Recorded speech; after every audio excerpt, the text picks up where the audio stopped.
ပုပ္ပကမ္မပိလောတိကဗုဒ္ဓထေရအာပါဒံတရားတော်ပုပ္ပကမ္မပိလောတိကဆိုတာရှေ့ကပြုလုပ်ခဲ့တဲ့မကောင်းမှုကံတွေကိုဗုဒ္ဓရှင်တော်မြတ်ဘုရားသည်ဟိမဝန္တာအနီးအနောထအိုင်ကြီးမှာများစွာသောယဟန်တန်ဃာတော်တို့အပြန်လီ၍ဟောကြားအပ်သောဝိဘတ်တော်12ပါးလို့အမည်ရတဲ့တရားတော်ဒီကနေ့ဘုန်းကြီးတို့ဝိဘတ်တော်12ပါးကိုဟောမှာဖြစ်ပါတယ်အဲ့ဒီဝိဘတ်တော်12ပါးကိုမြတ်စွာဘုရားသည်သာဝတိပြည်မှာဟောတာလည်းမဟုတ်ဘူးရာဇဂိုမှာဟောတာလည်းမဟုတ်ဘူးဟိမဝန္တာလို့ခေါ်တဲ့အဲ့ဒီဟိမဝန္တာတောင်ကအနောရတအိုင်ကြီးမှာများစွာသောယဟန်တန်ဃာတော်တို့မေးလျောက်လို့ကိုယ်တော်တိုင်ပြုလုပ်ခဲ့ဘူးခဲ့တဲ့ကာယကံဝစီကံမနောကံထိုကံ3ပါးတို့မှာပြုလုပ်လွန်ကျူးခဲ့တဲ့ပုဗ္ဗကမ္မပိလောတိကလို့ခေါ်တဲ့ရှေးဘဝဟောင်းကလုပ်ခဲ့တဲ့ကံများကိုဘုရားရှင်ကိုရမြတ်သည်ပြန်လည်ပြီးတော့ဟောကြားတော်မူခဲ့တာဖြစ်ပါတယ်။ကိုင်းတံမြင့်လို့ရှိရင်ဘုန်းကြီးတို့ပရိသတ်ဝိဘတ်တော်12ပါးနိဒံဘုန်းကြီးတို့စရအောင်ပေါ့ဟုတ်လားမြတ်စွာဘုရားဝတ်တော်လိုက်တယ်ဆိုတာဒီဘဝမှာလုပ်ခဲ့တဲ့အကုသိုလ်ကမဟုတ်ပါဘူးဟုတ်သလားဘုရားတို့မြည်ဒီမှာအကုသိုလ်ကလုပ်သေးလားမလုပ်တော့ဘူးအလောင်းတော်ဘဝကလုပ်ခဲ့တာဘယ်တော့ကလုပ်ခဲ့တာအလောင်းတော်ဘဝကလုပ်ခဲ့တဲ့ကံတွေကြောင့်လည်းပဲငရဲကိုလည်းကြပြီးခဲ့ပါပြီတဲ့ချက်သားတို့တဲ့ငရဲကလွတ်လာတဲ့အချိန်ဒါနောက်ဆုံးဘဝဖြစ်တဲ့အတွက်ကြောင့်မို့လို့အဲ့ဒီကျွင်းကြံနေသေးတဲ့ကံအကျွင်းအကြံအကျွေးကငါဖယားကိုလာတောင်းလို့ငါဖယား12ခါပေးလိုက်ရတယ်တဲ့ဘယ်နှခါပေးလိုက်ရလဲပရိသတ်ရေမြတ်စွာဘုရားရှင်ကိုရောမြတ်နောက်ပါသံဃာတွေခြံရံပြီးတော့ဟိမဝန္တာနီးကအနာဝရလို့အိုင်နဲ့အနောဒလို့ခေါ်တဲ့ရေအိုင်ကြီးအနီးကကြောက်ဖြာပေါ်မှာယဟန်သံဃာမြောင်များစွာခြံရံပြီးတော့တရင်သုံးနေတဲ့အချိန်ကာလမှာအတ္တနောရှင်တော်မြတ်ဘုရားကြီးရဲ့ပုဗ္ဗကမ္မဏိရှေ့ပုထုဇဉ်ဘဝတုန်းကနုဇင်ကာလပြုလုပ်လွန်ကျူးခဲ့တဲ့ကံတို့ကိုတထာထောနောဒအိုင်နီကြောက်ဖြာကြီးပေါ်မှာတရင်သုံးကတန်ဃာတို့ကိုခေါ်ကြတော်မူတယ်တဲ့သုနာထဘိက္ခဝောမရှံယံကမ္မပကတံမယပိလောတိကတကမ္မတာဗုဒ္ဓထေပိဝိပိစတိသုနာထဘိက္ခဝောမရှံယံကမ္မပကတံမယပိလောတိကတကမ္မတာဗုဒ္ဓထေပိဝိပိစတိဘိက္ခဝေယဟန်တော်များဥရှင်သားတို့တုံမေသင်တို့သည်မရှာငါဘုရားရှင်ကိုတော်မြတ်ရဲ့ဝဆနံစကားကိုသူနာထားကောင်းစွာမသွေနားထောင်၍နေကြကုန်လောယံကမ္မံအကျင့်ကံကိုမယံငါဘုရားသည်တတံဟိုနုစဉ်ကာလကပြုလုပ်ခဲ့ပါပြီပိလောတိကတ္တပိလောတိကအမိရသောဝါကြံတန်လှသောကြောင့်ပိလောတိကအမိရပေသောကမ္မတာကံရဲ့ဗုဒ္ဓတေပိဖယားအဖြစ်၌လည်းပဲဝိပိစတိအကျိုးကိုဖြစ်စေဝါလိုက်၍အကျိုးပေးပါတယ်လို့ဘဂဝါဘုန်းတော်6စုအောင်လံထူဖြစ်တော်မူသောဘုရားရှင်ကိုတော်မြတ်ကအဝေါစာကရုဏာရှိထားမေတ္တာအဖြင့်ဟောကြားတော်မူလိုက်ပါပေသတည်း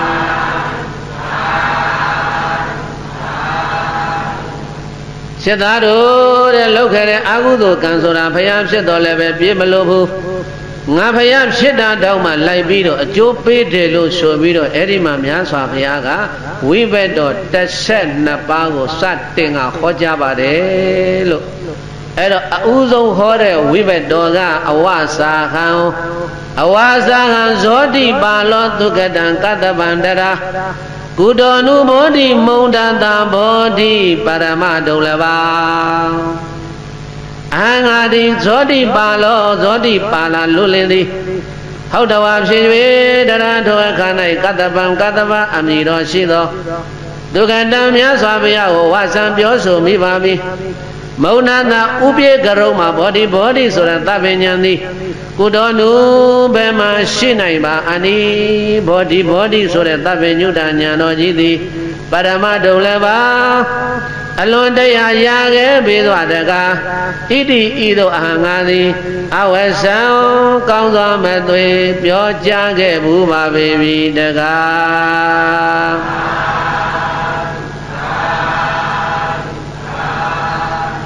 ဘုရားရှင်ကိုရောမြတ်ဥဒဝေလာတော်ထဲမှာဒုက္ခရစရိယာ6နှစ်ကြာအောင်ခဲရခဲစေပင်ပင်ပန်းပန်းနဲ့ကျင့်တော်မူရတာဟာဘယ်ဘဝကဝေကျွေးလဲလို့သံဃာတော်တွေကမေးတဲ့အခါကျတော့မှဘုရားရှင်ကိုရောမြတ်ကအဝစာဟံဇောတိပါလောအဝစာဟံဇောတိပါလောသူကတံကတ္တဗံတရာကုတော်နုဘောဓိမုံဒတဘောဓိပရမတုံလည်းပါဘေခဝေယဟန်တော်များအိုရှင်သားတို့အဟံငါဖယားအလောင်းသည်ဇောတိပါလောဇောတိပါဒလူလင်းသည်ဟုတ်တော်ဝါဖြစ်၍တရာထောအခါ၌ကတ္တပံကတ္တဗအမိတော်ရှိပေသောသူကတံမြတ်စွာဘုရားကိုအဝါဆံပြောဆိုမိပါပြီမုံဒတဥပိကတုံမှာမုံဒတဥပိကတုံတဲ့ပြောလိုက်တာဘုရားမုံဒတဥပိကတုံမှာဘောဓိဆိုတဲ့သဗ္ဗညုတဉာဏ်တော်သည်ကုတောနုဘယ်မှာရှိနိုင်ပါအနိဘောဓိဆိုတဲ့သဗ္ဗညုတရွှေနံတော်သည်ပရမတုံလည်းပါအလွန်တရာရာခဲ့ပြီးသွားတကားဣတိဤသို့အဟံငါသည်အဝါဆံကတ္တဗမြတ်စွာဘုရားကိုဝေစီကံဖြင့်ပြောဆိုမိပါပြီလို့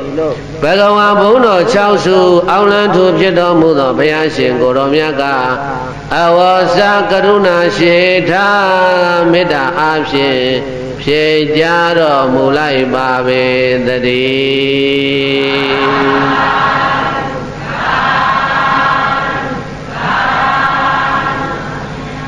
ခြေသားတို့တဲ့ငါဖရာရဲ့ရှေ့ကပွင့်တော်မူသွားတဲ့ဖရာကကတ္တပဖရာအဲ့ဒီကတ္တပဖရာပွင့်စဉ်ကာလဖရာလောင်းတော်ကြီးကဘာဖြစ်တုံးဆိုတော့ပုံနာမျိုးမှာဇောတိပါဠလူလင်ဘေဒင်တက်တယ်ဘေဒင်ကိုတစ်ဖက်ကန်းခတ်တက်တယ်အမျိုးကလည်းမြတ်တယ်ပုံနာမျိုးရုပ်ကလည်းချောတယ်အမျိုးမြတ်တယ်ရုပ်ချောတယ်ဘေဒင်တက်တယ်မန်တက်နေတာသူ့မှာသူနဲ့အတူတူပေါင်းသိလို့ရတဲ့တငယ်ချင်းတယောက်ရှိတဲ့ပရိသတ်ကြီးအဲ့ဒီတငယ်ချင်းနာမည်ကဂတိကာရတဲ့ဘယ်သူတဲ့လဲအဲ့ဒီဂတိကာရကတာမန်ပုဂ္ဂိုလ်မဟုတ်ဘူးတဲ့အနာခံပုဂ္ဂိုလ်ကြီးဇောတိပါဠလူလင်ကဘုထုရှင်သူတငယ်ချင်းကအနာခံဇောတိပါဠကပညာတတ်တယ်အမျိုးမြတ်တယ်ဂရိကာရလူလင်ကအနာဂါမိမဉ္ဇဉ်ဘုံဉ္ဇဉ်တည်ပြီးတော့အနာဂံပုဂ္ဂိုလ်ကြီးဘာနဲ့အသက်မွေးဝမ်းကြောင်းလုပ်တော့လို့ဆိုတော့အိုးတွေကိုဖုတ်ပြီးတော့ရောင်းစားတဲ့အိုးတဲ့စီးပွားရေးလုပ်ငန်းလည်းပဲတောင်းတောင်းတင်းတင်းမရှိဒါပေမဲ့လို့သူတို့တန်ငယ်ချင်းနှစ်ယောက်ကသိချစ်တာဘယ်မှာနေကြတုံးဆိုရင်ဝေကလိန်ကလို့ခေါ်တဲ့ရွာမှာတဲ့မြို့မှာနေတာမဟုတ်ဘူးဇောတိပါဠလူလင်ကလည်းပဲဝေကလိန်ကရွာမှာပဲဂတိကာရလို့ခေါ်တဲ့လူလင်ကလည်းပဲဝေကလိန်ကရွာမှာတန်ငယ်ချင်းနှစ်ယောက်အလွန်ချစ်ကြတယ်အဲ့ဒီလိုတန်ငယ်ချင်းနှစ်ယောက်အလွန်ချစ်နေတဲ့အချိန်ဘုန်းကြီးတို့ကာသဗမြတ်စွာဘုရားကအဲ့ဒီဓမ္မဒုဒခရီးတရားလက်လီပြီးတော့ဟောရင်နဲ့ကတ္တဗဘုရားကဘယ်ကိုရောက်လာတုံးလို့ဆိုတော့အဲ့ဒီဝေကလိန်ကလို့ခေါ်တဲ့ဇနဘုတ်ကျေးရွာလေးကိုကတ္တဗဘုရားကြွတော်မူလာတယ်ရောက်တော်မူလာတယ်ရောက်တော်မူလာတယ်ဆိုတဲ့တည်င်းကိုဂတိကာရလူလင်ကကြားတယ် ကြားတဲ့အခါကျတော့ဘုရားဖူးရအောင်လို့ဆိုပြီးတော့တငယ်ချင်းဇောတိပါဠကိုသွားခေါ်တာကန္တဘောဘဂဝါအာမကံဝေကလိင်္ဂာနာမဇနဘရောအနုပတ္တောကတ္တဘောကတ္တဗအမိယပေသောဘဂဝါဘုရားရှင်ကိုရောမြတ်ကြီးသည်အာမကံငါတို့ရဲ့ဝေကလိင်္ဂာနာမဇနဘရောဝေကလိင်္ဂာအမိရှိတဲ့ရွာကြီးသို့အနုပတ္တောကောင်းစွာမသွေဆိုင်ရောက်၍လာခဲ့ပါပြီတကား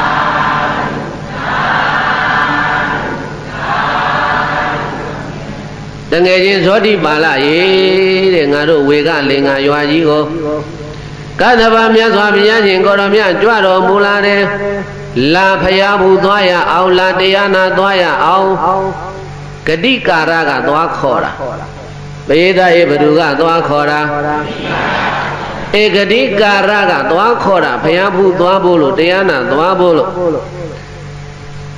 ဝေကလိင်္ဂအရာကိုကတ္တဗမြတ်စွာဘုရားကြွတော်မူလာတဲ့တငယ်ချင်းတို့ဘုရားဘူးသွားရအောင်လို့သွားခေါ်တဲ့အခါကျတော့တန်ခောပနာဘဂဝန္တံကတ္တဗဘဂဝေတောထိုဘုရားရှင်ကိုရောမြတ်ရဲ့ဂုဏ်တည်းနေဟာကလျာဏောကောင်းသောကိဏိတ္တောကြော်စောတဲ့အတန်နေဟာအဘုကတောတဲ့မဆံဘဝပြန့်နိုင်ရတဲ့တငယ်ချင်းရဲ့ကတ္တဗဘုရားရဲ့ဂုဏ်ပုဒ်တရားတဲ့ကြီးမားတာပဲမင်းတို့ဘုရားဘာဂုံနေရှိလို့တော့လို့ဘုရားလောင်းတော်ဇောတိပါဠလူလင်ကမေးတဲ့အခါကျတော့ဂတိကာရဥလုတ်သမားက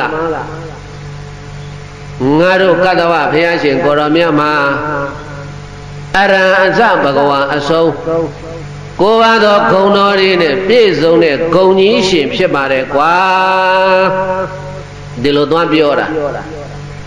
အရဟံစဘဂဝါဆုံးကိုးပါးသောဂုဏ်နဲ့ပြည့်စုံတော်မူတဲ့မြတ်စွာဘုရားပါတငယ်ချင်းဟာဖူးလဲဖူးရခဲ့ပါတယ်လာပါတငယ်ချင်းသွားကြအောင်လို့အဲ့ဒီလိုသွားခေါ်တဲ့အခါကျတော့ကုတောနိဘောဓိမုံဒတ္တဘောဓိပရမတုံလည်းပါမုံဒတ္တကရုံတုံနာတဲ့ပုဂ္ဂိုလ်တယောက်မှာဘောဓိဆိုတဲ့သဗ္ဗညုတရွှေဉာဏ်တော်ကြီးဒီကုတောဘယ်မှာရနိုင်ပါမလဲဘောဓိဆိုတဲ့သဗ္ဗညုတရွှေဉာဏ်တော်ကြီးဒီပရမတုံလည်းပါအလွန်တရာရခဲ့တဲ့ဉာဏ်ကြီးပါပဲလို့အဝါဆံကောင်းစွာမသွေပြောကြားလိုက်ပါပေတော့တည်း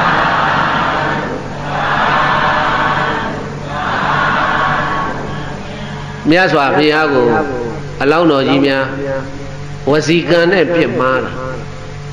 ကိုထိလက်ရောက်သွားစွာကားတာမဟုတ်ဘူးဝစီကံနဲ့ပြစ်မှားတာမင်းတို့ကရုံတုံနာတဲ့ကရုံမှာရှင်းပြောကရုံလို့ခေါ်လိုက်တာကတ္တဗဘုရားဒီကရုံတုံနာတဲ့ပုဂ္ဂိုလ်မှာဘောဓိဆိုတဲ့သဗ္ဗညုတရွှေဉာဏ်တော်ကြီးဟာဘယ်လိုရှင်းနိုင်မလဲတဲ့သဗ္ဗညုတဉာဏ်ဆိုတာဒီလိုလွယ်ကူကူနဲ့ရတဲ့ဉာဏ်မျိုးမဟုတ်ဘူးသဗ္ဗညုတဉာဏ်ဆိုတာခက်ရခက်စစ်ပင်ပန်းပန်းဒီလိုကျင့်ယူမှရတဲ့ဉာဏ်မျိုးကိုဘယ်နဲ့ဒီပုဂ္ဂိုလ်ထမ်းမှရှင်းမယ်ဆိုတာငါတော့မယုံဘူးတဲ့မယုံတာကိုဘုန်းကြီးတို့ပရိသတ်ရေစာပေမှာပြောတဲ့အတ္တဒိယတဲ့ဗါတဲ့လေအတ္တဒိယမယုံဘူးကွာတဲ့မလိုက်ဘူးငါအတင်းခေါ်မနေနဲ့ဟိုတငယ်ချင်းကဘုရားဖူးစေခြင်းလို့တရားနာစေခြင်းလို့ခေါ်နေတာကိုဘုန်းကြီးတို့ဘုရားလောင်းတော်ဇောတိပါဠလူလင်ကမန်နေတက်ပြီးတော့ဘုရားရှိသွားရင်ဥချရမယ်ကြော့ရမယ်လေအဲ့ဒီတော့ဥလည်းမချနိုင်ကြော့လည်းမကြော့နိုင်တော့မုံဒတာ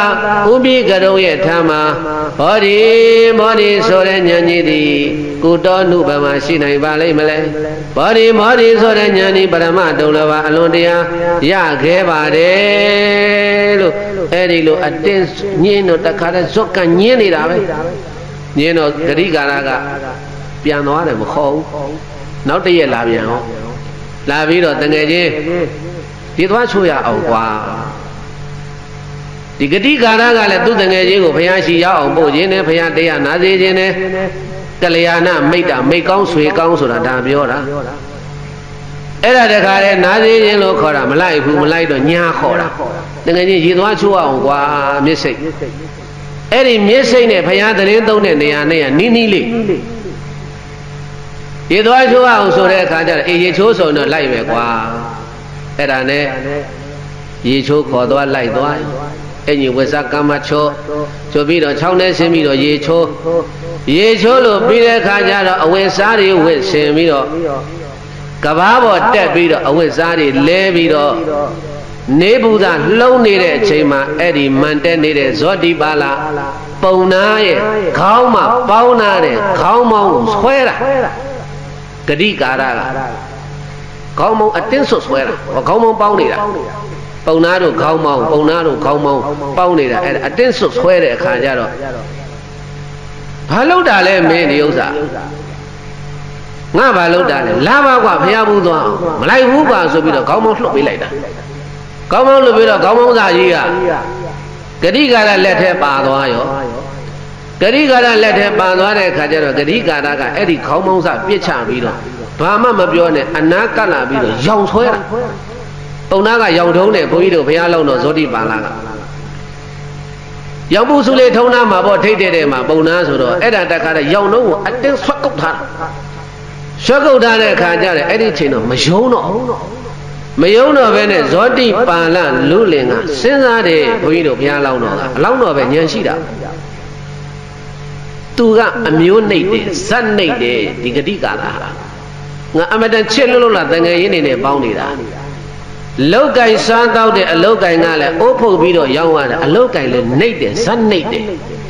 ဇက်နှိပ်တဲ့လူတယောက်ကဇက်မြင့်နဲ့ငါလိုပုံသားရဲ့ခေါင်းချောင်းအမျက်ဆုံးထားတဲ့ဒီရောင်နှုံးကိုဆွဲရဲကြိုက်ရဲတယ်ဆိုတာတာမန်ကိစ္စတော့မဟုတ်တော့ဘူးထင်တယ်တာမန်ကိစ္စတော့မဟုတ်တော့ဘူးထင်တယ်ဧကနာဒီကိစ္စကအထက်တန်းကြတဲ့ကိစ္စတစ်ခုဖြစ်လိမ့်မယ်စိတ်ထဲတွေးလာပြီးတဲ့အခါကျတော့မှတကယ်ချင်းမင်းငါရောက်ဘာဖြစ်လို့ဆွဲတာလဲဖယားဖူးစေခြင်းလို့ပါကွာတရားနာစေခြင်းလို့ပါကွာကောင်းပြီမင်းလိုဇက်နှိမ့်တဲ့ပုဂ္ဂိုလ်ကငါလိုဇက်မြင့်တဲ့ပုဂ္ဂိုလ်တရားကိုရောင်နှုံးဆွဲတဲ့အဆင့်ထိအောင်ကိုဒီကိစ္စကအလွန်တရာမြင့်မြတ်တဲ့ကြီးကျယ်တဲ့ကိစ္စဖြစ်လိမ့်မယ်ငါထင်မိတာအေးအကျိုးတစုံတရားတော့ရလိမ့်မယ်ငါထင်မိတာအဲ့ဒီတော့မင်းဘယ်လိုပဲထင်ပေါ့လေဒါပေမဲ့ပရိသတ်မန်ကတော့မကြဘူးမင်းခေါ်လို့တာငါလိုက်ရမယ်တကယ်ကြီးရဲ့တဲ့ကုတော်မုံဒတဘောဓိပရမဒုံလပါရေချိုးစိတ်မှာထပ်ပြောတာအဲ့ဒီစကားကိုတကယ်ချင်းခင်လို့တော့အာနာပါနာနဲ့လိုက်မယ်ဒါပေမဲ့လို့မုံဒတဥပြေကတုံရဲ့ကတုံတုံနာတဲ့ပုဂ္ဂိုလ်ရဲ့တန်တမ်းမှာဘောဓိဆိုတဲ့သဗ္ဗညုတရွှေဉာဏ်တော်ကြီးသည်ကုတော်နုတဲ့ဘယ်လိုရနိုင်ပါမလဲဘယ်လိုရှိနိုင်ပါမလဲဘောဓိပရမဒုံလည်းပါဘောဓိဆိုတဲ့ဉာဏ်ကြီးသည်ပရမဒုံလည်းပါခဲရခဲတဲ့ပင်ပင်ပန်းပန်းနဲ့ရရတဲ့တရားပါလို့အဝါဆောင်ရေချိုးစိတ်မှကောင်းစွာမသွေပြောကြခဲ့ဘူးပါပြီတကား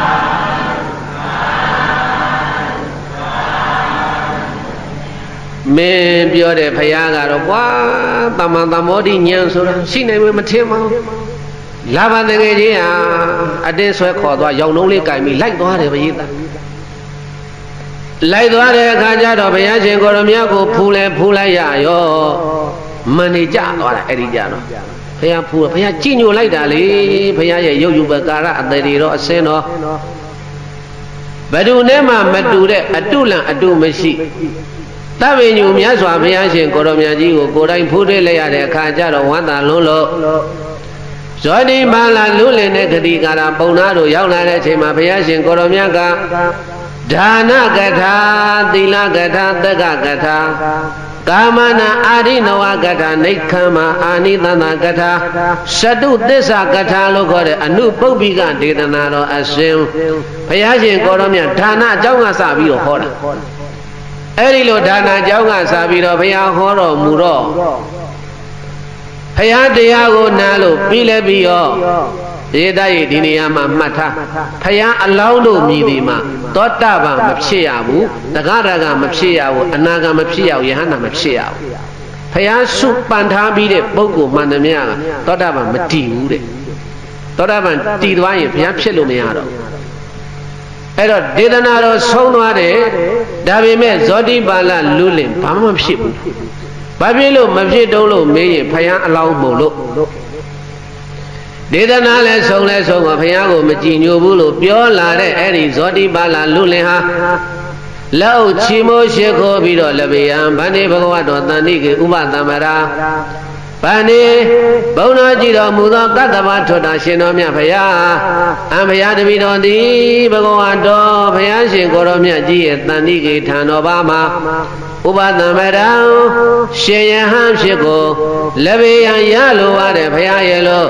အဝေါ်စားရွှေနတော်ကြအောင်လျောက်ထားလိုက်ပါပေတော်တည်း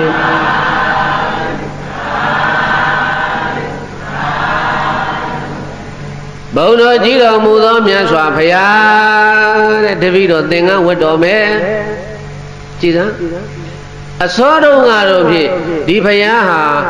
ဘာညာမှမရှိပါဘူးဒီဘောဓိပရမဒုံလပါသဗ္ဗညုတညာဆိုတာတကယ်ခဲရခဲစစ်ကျင့်ရတဲ့တရားပဲလို့ပြောပြီးတော့သူပဲပြောတယ်သူပဲတရားသွားနာပြီးတော့ဒေသနာတော်ဆုံးလဲဆုံးကိုပရိသတ်တွေ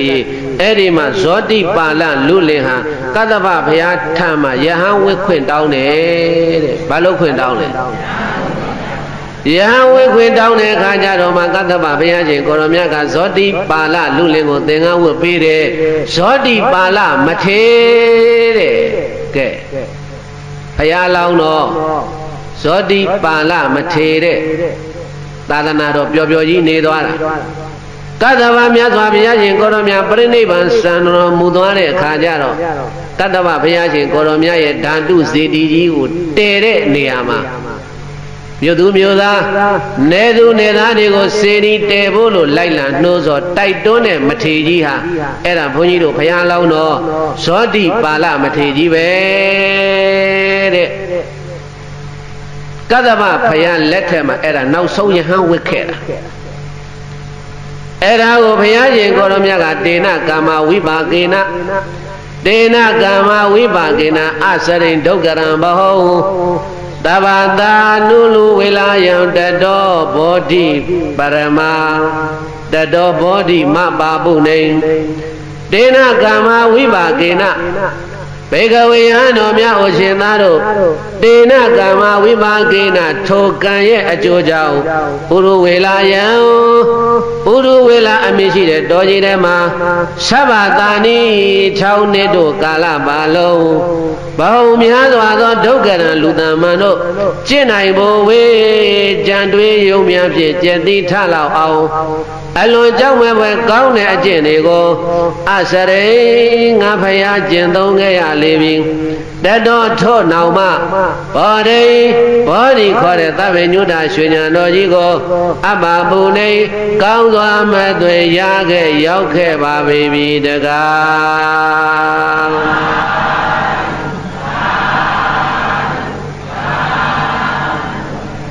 အဲ့ဒီကံကြီးဟာဘယ်မှာလာပြီးတော့အကျိုးပေးတော့လို့ဆိုတဲ့အခါကျတော့ဘုန်းကြီးတို့ဘုရားလောင်းတော်တိဋ္ဌထမင်းသားတောထွက်တော့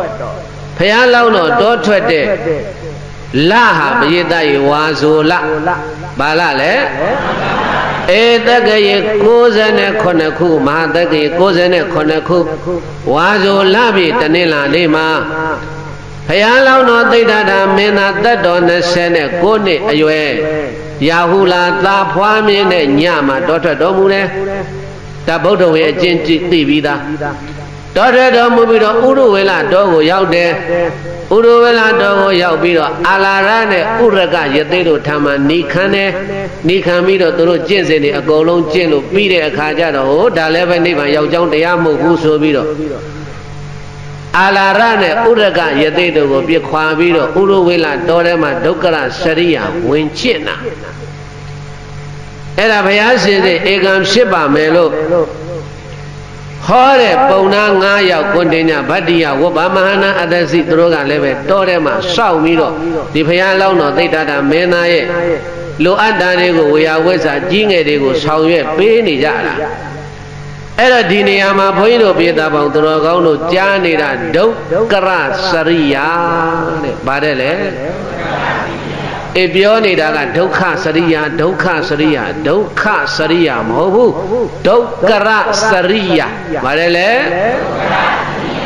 ဓာတွေတစ်ချောင်းငင်ကာကြီးနှလုံးထဒုက္ခဟိုဘက်ကရာကောက်ဒုက္ခရစရိယာဒုက္ခရစရိယာဆိုတာဘာလဲမေးရင်လူတမန်တို့ဒုက္ခရခဲရခဲတဲ့ပင်ပင်ပန်းပန်းနဲ့ကျင့်ရတဲ့ကျင့်စဉ်မျိုးတဲ့အဲ့တော့ဒုက္ခရစရိယာလို့ခေါ်တဲ့ကျင့်စဉ်တွေကိုကျင့်ဖို့လို့တော်တဲ့ကိုရောက်လာတဲ့ဘုရားလောင်းတော်ရဲ့စိတ်ဟာဘေးသားရဲ့တဲ့စိတ်ဓာတ်၄မျိုးနဲ့ကျင့်သွားတာစိတ်ဓာတ်ဘယ်နှမျိုးအဲ့ဒါဘုန်းကြီးတို့စာပေမှာဗราဏဝရိယတရား၄ပါးတဲ့ငါအရေးတွေပဲကျွင်ကြမ်းပါစေအကျော်တွေပဲကြမ်းပါစေအယိုးတွေပဲကျွင်ကြမ်းပါစေအသားအသွေးတွေခောက်၆ခမ်းပြီးတော့သွားပါစေဒီအလုပ်ကိုငါနောက်မဆုတ်ပဲကြင့်မယ်လို့ဆိုပြီးတော့အဲ့ဒါဥရဝေလတော့ရောက်ရောက်တဲ့အခါကျတော့ဥရဝေလတော့တဲ့ရောက်တော့ခန္ဓာရှိနေတော့ခန္ဓာရဲ့အစာရှာရတယ်ရှာတော့ဘုရားလောင်းတော့တောထွက်လာတဲ့နေ့မှာဘုရားလောင်းတော်ကိုပြိခယလှူတာဂတိကာရဗြဟ္မာတဲ့ဘုရားပြိခယလှူတာဘယ်သူတဲ့လဲအဲ့ဒီဂတိကာရဗြဟ္မာဆိုတာဒီပြည်လူမအောင်မေးနဲ့ပြေသတ်တေကတ္တဗဘုရားရှင်ကိုရမြတ်လက်ထက်တော်တုန်းကရောင်ဆွဲပြီးတော့ကတ္တဗဘုရားထံကိုဇောတိပါဠလူလင်ကိုရောက်အောင်ပို့ခဲ့တဲ့ဂတိကာရအိုးလုံသမားဟာသေပြီးတော့ဗြဟ္မာပြည်မှာဗြဟ္မာသွားဖြစ်နေတာတငယ်ချင်းဂတိကာရဗြဟ္မာကဗြဟ္မာပြည်ကနေဆင်းလာပြီးတော့ငါတငယ်ချင်းသိတ္တတာတောထွက်ပြီးပေခရလှူမဲဆိုပြီးတော့အဲ့ဒီမှာဘုရားပေခရလှူအလောင်းတော်သိတ္တထအဲ့ဒီလှူတဲ့သင်္ကန်းကိုဝစ်ပြီးတော့အခုဥရဝေလတောထဲရောက်တဲ့အခါကျတော့သောငံကြွတယ်ဘုရားလောင်းတော်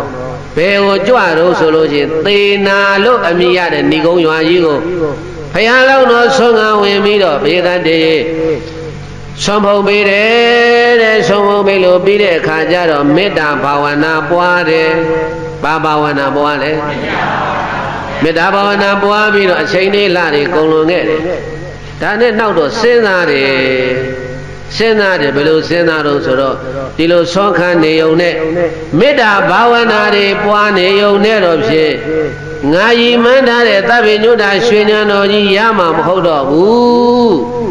ဒီနေ့ကနေစပြီးတော့ဆောခံစားတာကိုပယ်တော့မယ်ဘာကိုပယ်မလဲအေးဆောခံစားတာကိုပယ်တော့မယ်တဲ့ဒီကစအကျင့်မှားတာပဲအဲ့တော့ဒီနေရာမှာဘုရားအလောင်းတော်ဟာဘာဖြစ်လို့ဒီအကျင့်မှားတွေကိုကျင့်မိတာတော့ဆိုလို့ရှိရင်အပရိပက္ခညာဏတာတဲ့ဘောဓိညာမရင်သေးတဲ့အချိန်မှတောထွက်လာလို့တဲ့ဘေးသားရေပြန်နာထောင်မှာဘုရားလောင်းတော်ဘာဖြစ်လို့အစာမစားပဲနဲ့တရားကျင့်မယ်လို့ဆုံးဖြတ်ချက်ချလိုက်တာတော့ဆိုဉာဏ်မရင်သေးပဲနဲ့တောထွက်လာတာဘာဖြစ်လို့တောထွက်လာတနည်းပြောရင်အချိန်မကျသေးပဲနဲ့တောထွက်လာတာအဲ့ဒီတောထွက်လာအောင်အချိန်မကျအောင်ဘသူကဒီတောတဲ့ကိုရောက်အောင်ပို့လိုက်တာတုံးလို့ဆိုတော့ကံကပို့တာဘသူကပို့တာလဲအေးဘသူလှုပ်ခဲ့တဲ့ကံတော့ဆိုတော့သူလှုပ်ခဲ့တဲ့ကံဘယ်တော့ကလဲကတ္တဗဘုရားရှင်ကိုရမြတ်လက်ထက်တော်ကဇောတိပါဠလူလင်ဖြစ်စဉ်တုန်းကကံများတဲ့ကြောက်เสียကောင်းတယ်ဘုရားလောင်းတော်ချမ်းသာမပေးဘူးရဟုတ်လားသားလေးဖွားတဲ့ညမှာတောထွက်အောင်ကံကတိုက်တွန်းတာဘာကတိုက်တွန်းတာလဲအေးဘုရားလောင်းတော်ရဲ့ဉာဏ်တော်ဟာစာပေများပြောတယ်အပရိပက္ခညာဏတာဉာဏ်မရင်သေးဘူးတဲ့ဘာမရင်သေးအချိန်မကြမဲ့ထွက်လာတာတော့ဟာ29အရွယ်ကောင်းရှိသေးတာတတ်တော်ဘယ်လောက်လဲ29ဆိုတာ30တောင်မပြည့်သေးဘူးတကယ်အရွယ်ကောင်းလေးတော့ထွက်လာတာ ညံမရင်သေးပဲနဲ့ဘာဖြစ်လို့တောထွက်လာတာတုံးဆိုတော့ကံကပို့တာဘယ်သူကပို့ဒါမြင်ပို့တဲ့ကံကဘယ်တော့ကလောက်ခဲ့တာဧကသဗ္ဗဘုရားထင်ရှားမွင်သောဇောတိပါဠနာမအကျော်ပုံနာမန္တေနှုံးမြအာဘောဝစီပြင်းရှိရင်ဝိဘေတော်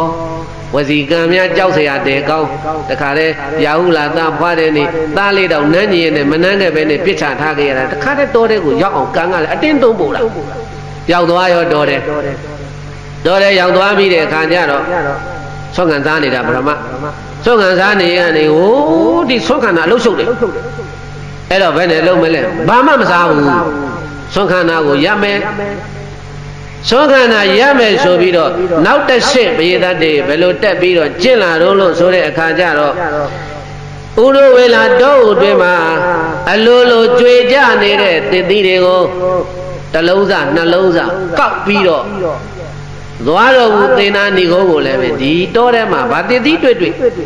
သစ်သီးတွေကောက်ပြီးတော့ငါဝမ်းငါအာဟာရမြတ်တာယုံလေးပဲငါရှာပြီးတော့စားပြီးတော့တရားအထုတ်မယ်လို့ဆိုပြီးတော့အဲ့ဒါသစ်သီးကောက်ပြီးတော့တရားအထုတ်ပြန်တယ်ရတဲ့သစ်သီးလေးနဲ့ပဲမြတ်တာစားပြီးတော့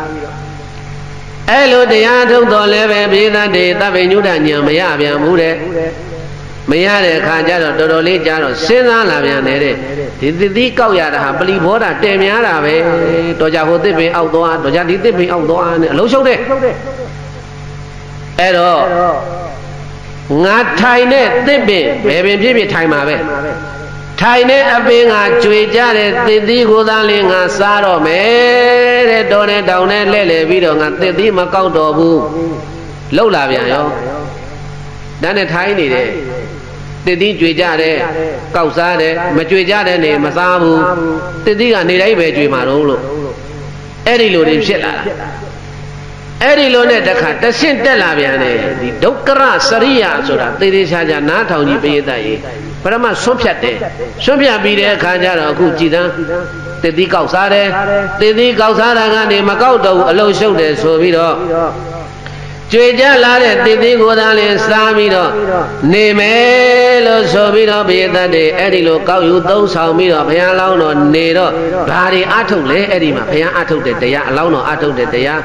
လုတ်ပုံကြည်သန်းဘုရားတတ်အန်ကျိတ်ထားတယ်တဲ့ဘာလို့ထားတယ်လဲအန်ကျိတ်ပြီးတော့တောက်ခောက်တယ်တဲ့အကျင့်နေမှားနေတာဘာတွေမှားနေတာလဲရှားနေတာကသဗ္ဗညုတာရွှေဉာဏ်တော်သမ္မာသမ္ဗောဓိဉာဏ်တော်ကျင့်တဲ့ကျင့်စဉ်တွေကလွဲမှာပေါ့ပြောခဲ့တာဘောဓိပရမဒုံလည်းပါဘောဓိဆိုတဲ့သဗ္ဗညုတချွေညာတော်ကြီးသည်ပရမဒုံလည်းပါအမတန်ရခဲ့တဲ့တရားပါပဲတဲ့မှတ်ထားပရိသတ်ဒီနေရာဘုန်းကြီးပြောမယ်သူများတရားအားထုတ်တယ်မိုးကုတ်သွားအားထုတ်တယ်မဟာစီသွားအားထုတ်တယ်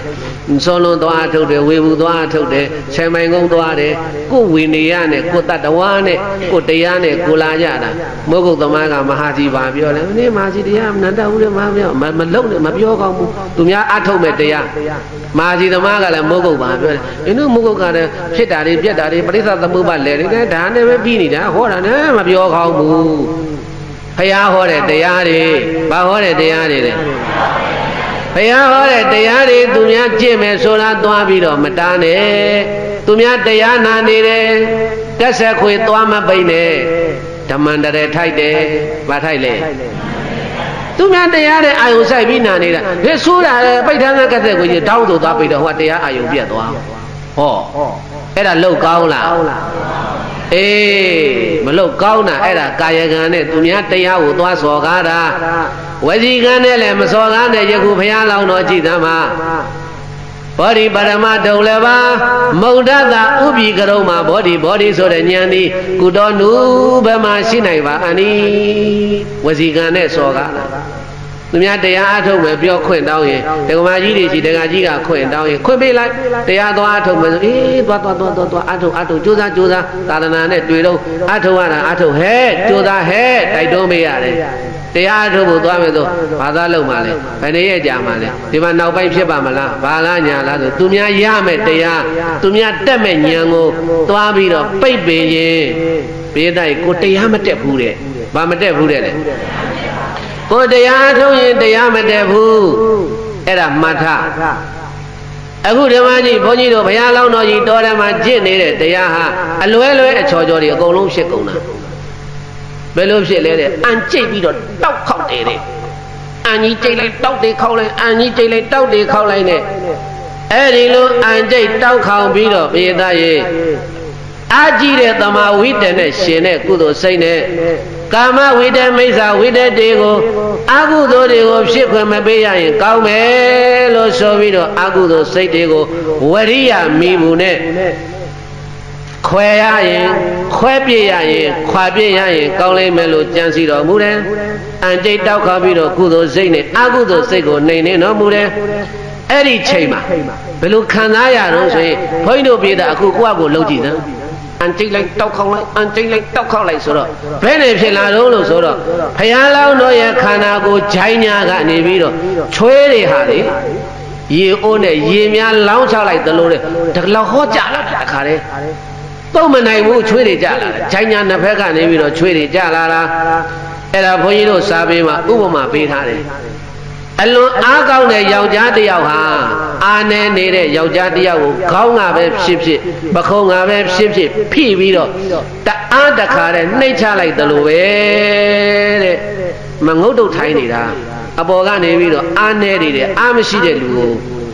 အပေါ်ကအားရှိတဲ့လူကခုတ်ခွစီးပြီးတော့ခေါင်းကိုတခါနဲ့ဖိထားကြည့်စမ်းခေါင်းကိုထားပြီးထားကြည့်အောက်ကအန်ကျိတ်သားဘယ်နဲ့ဖြစ်နေမလို့ဆိုတာကြည့်စမ်းဟာတခါနဲ့ချွေးတယ်လည်းဟောကြလာမှာပေါ့အဲ့ဒီလိုကျင့်တာအဲ့ဒီကျင့်မျိုးကိုတောထဲမှာကျင့်နေတာအဲ့ဒါအကျင့်မှဟုတ်ရဲ့လားလမ်းမှဟုတ်ရဲ့လားလမ်းလွဲနေတာပရိသတ်ရေဘာဖြစ်နေတာလဲအေးလမ်းလွဲနေတာဒါကြောင့်မို့လို့ဘုရားရှင်ကိုရောမြတ်ကဘုရားဖြစ်တော်ပြန်ဟောတယ်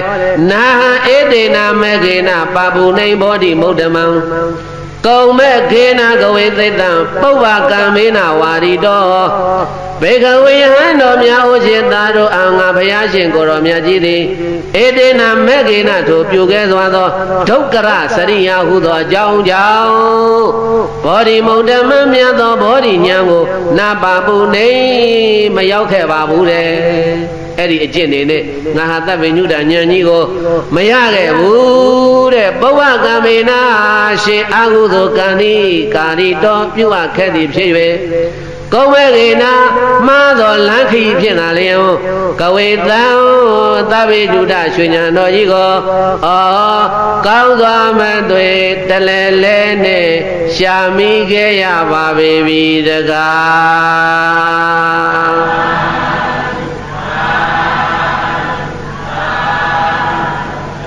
ဟာဂျိုင်းတွေကချွေးတယ်လို့ဟောနှစ်ဖက်လုံးကြလာတဲ့အခါကျတော့ဘုန်းကြီးတို့ပြည်သားစဉ်းစားကြည့်တာမန်ပုဂ္ဂိုလ်တာဆိုရင်တော့ဒါနေတိုင်းကြီးလုံနေတာ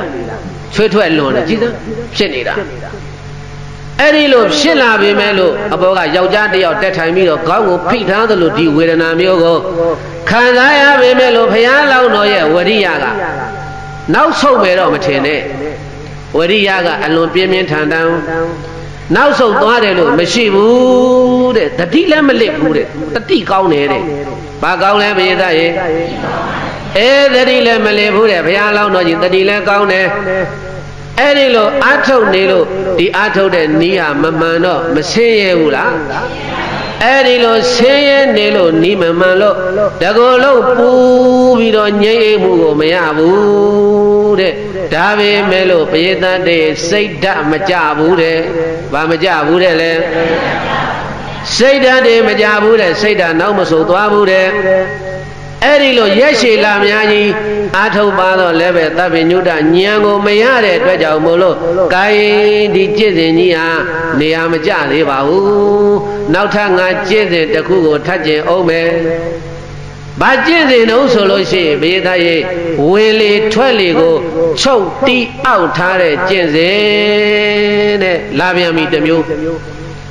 ဝင်လာတဲ့လေကိုမဝင်အောင်ပိတ်ထားတယ်တဲ့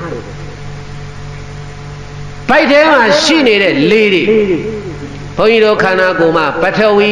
အာဘောတေသောဝါယောဓာတ်ကြီး၄ပါးရှိတယ်ဓာတ်ကြီးဘယ်နှပါးရှိတယ် အေးထမင်းစားပြီလို့တခါကြာဟေးနဲ့လေတွေမအံဘူးလားအဲ့ဒီလေကဘယ်ကလာလဲဗိုက်ထဲကလာတာဗိုက်ထဲမှာလေတွေရှိတယ်ခန္ဓာကိုယ်ထဲမှာအဲ့ဒီဗိုက်ထဲမှာရှိတဲ့လေတွေကိုလည်းအထွက်မခံဘူးတဲ့အပြင်ကရှိတဲ့လေတွေကိုလည်းအဝဲမခံဘူးတဲ့အဲ့တော့အပြင်ကလေလည်းပဲအထဲမဝင်ဘူးအတွင်းကလေလည်းပဲအပြင်မထွက်ဘူးဆိုရင်ဘုန်းကြီးတို့ပြည်သားရေဘယ်လိုလှုပ်ထားမလဲအသက်ရှူအောင့်ထားမှရမယ်ဘယ်လိုလှုပ်ထားမှရမလဲအသက်ကိုမရှူဘဲနဲ့အောင့်ထားတဲ့ကျင့်စဉ်တဲ့ဟာဒါလည်းပဲကျင့်စဉ်မာကြီးပဲဒီကျင့်စဉ်မှန်သလားကဲဘုန်းကြီးတို့ပြည်သားရေအသက်ရှူအောင့်ထားကြည့်ဘယ်လောက်ရမလဲအများဆုံးရ2မိနစ်ပေါ့ဟုတ်တယ်မို့လားတခါကြာရင်ဓမ္မန်နေပါလေဓမ္မန်နေပါလေသွားကြိုက်တဲ့ခါလေးပြောတယ်အသက်မရှူနဲ့အသက်အောက်ထားဆိုအမလေးအောက်လေးအောက်တယ်ပြီးတော့မောတာအသက်ရှူအောက်ရင်လူမောတယ်အသက်ရှူအောက်ရင်ဘာဖြစ်လဲကဲစဉ်းစားကြည့်သားမအောင်လို့ဘုန်းကြီးတို့ဘုရားလောက်တော်ကြီးကျင့်တယ်ကျင့်စဉ်ဟာအပြင်ကလေလည်းအဝင်မခံဘူးတဲ့အတွင်းကလေလည်းပဲအပြင်ကိုမထွက်စေဘူးတဲ့အဲ့တော့ပရိသတ်ကြီးလေရဘယ်ကနေဝင်လဲဟုတ်ဗျာလေဘယ်ကမှမသိဘူးလားလေကိုအခုအသက်ရှူကြည့်တဲ့လေဘယ်ကနေဝင်လဲနှာခေါင်းတစ်မျိုးတည်းလားအေးပါဇက်ပါထဲ့ပြောဘယ်ကလဲဝင်လဲအိတ်တဲ့ခါမဟောက်ဘူးလားဘယ်ကလေဝင်လို့လဲဟောက်တဲ့လူကပါဇက်ပိတ်ထားလားဟာထားလားအဲ့ဒါဘာတွေဝင်နေတာလဲလေတွေကဝင်လိုက်ထွက်လိုက်ဝင်လိုက်ထောက်ဝိုင်းခူးဒီလိုဟုတ်တယ်မဟုတ်လားအေးဒါမြင့်လေကဘယ်ကဝင်ဘယ်ကထွက်ဆိုနှာခေါင်းနဲ့ပါးစပ်ဘယ်နဲ့လဲကဲအဲ့တော့ဘုရားလောင်းတော်ကပါးစပ်နဲ့နှာခေါင်းကနေဝင်နေထွက်နေတဲ့လေတွေကိုပိတ်ထားရောပိတ်ထားတော့ဝင်နေတဲ့လေတွေကဘယ်ကနေထွက်တုံးဆိုရင်ဗိုက်ထဲမှာလေကရှိတာဟုတ်မရှိဘူးလားပြည်သားတဲ့သူကဗဇာကောနှာခေါင်းကိုပိတ်ထားတာဆိုတော့ဘုန်းကြီးတို့ပြည်သားစဉ်းစားကြည့်လေကဘယ်ကထွက်တုံးဆိုတော့နားပေါက်ကနေထွက်သွားတယ်တဲ့ဘယ်ကနေထွက်လဲနားနှစ်ဖက်မရှိဘူးလားနားပေါက်နှစ်ဖက်ကနေပြီးတော့လေတွေထွက်သွားတယ်ဆိုတာတကူအကူခံစားကြည့်သားတခါဘုန်းကြီးတို့ပြည်သားနားလေမထွက်ဘူးလားဘယ်နဲ့နေလဲဟောဗျာဦးပြီးတော့ဘာမှလည်းမကြောက်ဘူးဟုတ်တယ်မဟုတ်လားဘယ်လိုဖြစ်နေတယ်မသိဘူးနားတွေလေထွက်တယ်ပြောတယ်ဘာမှလည်းအမဲတဲ့နားလေထွက်မှာပေါ်တဲ့အားနေတာကိုတဲ့ဘာဖြစ်လို့လဲလေဂုံးများဆိုထားတဲ့နားတွေကလေတွေထွက်လို့တဲ့ဘုန်းကြီးတို့ဘုရားလောင်းတော်ကြီးနှာခေါင်းနဲ့ပါးစပ်ကိုလေဝင်လေထွက်မရှိအောင်ပိတ်ထားတဲ့အတွက်ကြောင့်မို့လို့ခန္ဓာကိုယ်ထဲမှာထွက်ခွင့်မရတဲ့လေတွေဟာနားတွေကနေပြီးတော့ထွက်တော်မူတယ်ထွက်ကြတယ်နားနှစ်ဖက်လုံးကနေလေတွေဟူးတောက်လျှောက်အစင်မပြတ်ထွက်နေတာတို့တခါတလေနားတွေကလေထွက်တာခံရမခက်ဘူးလားထွက်တော့ဂုံးလေးနဲ့ဆို့ထားတာနားလေထွက်လို့တဲ့ဘာဖြစ်လို့နားပိတ်ထားတာလို့နားတွေကလေတွေထွက်နေတဲ့နားတွေဦးတဲ့တာဘာမှလည်းမကြားရဘူးတခဏလေးဖြစ်တာဟောမှာဘုရားလောင်းတော်နာယီနဲ့မြရက်တွေလတွေကြည်စမ်းတော်ထဲမှာဖြစ်နေတာတပါးတဲ့ဟာနားတွေကလေတွေထွက်တာအေးဒါကြောင့်မို့လို့ပရိသတ်ရဲ့အဲ့ဒီလိုနားတွေကဘုရားလောင်းတော်နားတွေကလေတွေထွက်တာဘာနဲ့တူတော့ဆိုရင်ဒီမှာပပဲမှာပပဲဘူမှာဖားဖို့ဆိုတာတွေ့ဘူးတယ်မဟုတ်လားကျိုးနဲ့ဆွဲတာလေနော်ကျိုးနဲ့ဆွဲသလိုရှူ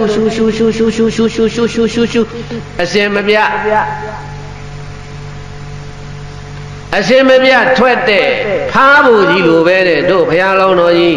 နားတွေကလေတွေဟာအဲ့ဒီဖားဖို့ကလေထွက်တယ်လို့တရှူတရှဲနဲ့လေတွေထွက်နေတာအလွန်တရားမှပြင်ထန်တော်မူတယ်အဲ့တော့ပရိသတ်စဉ်းစားကြည့်သားမအောင်အဲ့ဒီလိုနားတဲ့ကလေတွေမပြထွက်လာတဲ့အခါကျတော့တကူလုံးဘာဖြစ်လာတော့ဆိုတော့တကူလုံးပူလာတယ်တဲ့တကူလုံးဘာဖြစ်လာတကူလုံးပူလောင်ပြီးတော့လာဘာမှငြိမ်းမှုရှာတာငြိမ်းမှုကိုမတွေ့ဘူးဘယ်လိုဖြစ်နေလဲတဲ့ဆိုတော့စာပေများဥပမာနဲ့ပြတယ်အနဲ့လိုက်ဆွနေတယ်လို့ပဲတဲ့တကူလုံးကိုတခါတည်းအချွန်နဲ့တကူလုံးလိုက်ထုံးနေတယ်လို့ခံစားနေရတဲ့ဒါပေမဲ့ဘုရားလောင်းတော်ကြီးဟာဘေးသားတည်းနောက်မဆုတ်ဘူးတဲ့နောက်ဆုတ်သလားတတိကောင်းတယ်တတိမလစ်ဘူး စိတ်ဓာတ်မကြဘူးပြင်းပြင်းထန်ထန်ကိုအာထုတဲ့အာရထဝိရိယဘာဖြစ်လို့လဲသဗ္ဗညုတဉာဏ်တော်ကြီးလိုချင်လို့ဘာလိုချင်လို့လဲသဗ္ဗညုတဉာဏ်တော်ကြီးလိုချင်လို့အဲ့ဒီလိုအာထုတဲ့ဒါပေမဲ့လို့ပြေတတ်တယ်သဗ္ဗညုတဉာဏ်တော်ကြီးရသလားအတိတ်ဘဝကလှုပ်ခဲ့တဲ့ဝတ်ကြွေးဘာလဲပြေတတ်ရေဒါကြောင့်မို့လို့ဆိုလိုက်စမ်းမှာဝိပဲရောက်ရေးကြောက်သွေးတုံဝဲဖယားတော်လဲရှောင်လွဲမလွယ်တွေ့ကြုံမြင်ဖို့တဝဲလဲလဲမလွတ်သေးဝကြွေးခလာတဲ့ဝိပဲရောက်ရေးကြောက်သွေးတုံဝဲဖယားတော်လဲရှောင်လွဲမလွယ်တွေ့ကြုံမြင်ဖို့တဝဲလဲလဲမလွတ်သေးဝကြွေးခလာတဲ့အဲ့ဒီလိုဘုန်းကြီးတို့ဘုရားလောင်းတော်ကြီးအသက်ရှူအောင်တဲ့အဲ့ဒီကျင့်စဉ်ကိုအထုတ်ပြန်တော့လည်းပဲသဗ္ဗညုတရွှေဉာဏ်တော်ကြီးကိုရသလားပြေးသားရဲ့သဗ္ဗညုတရွှေဉာဏ်တော်ကြီးကိုမရတဲ့အတွက်ကြောင့်မလို့နောက်တစ်ဆင့်တက်ပြန်ပြီ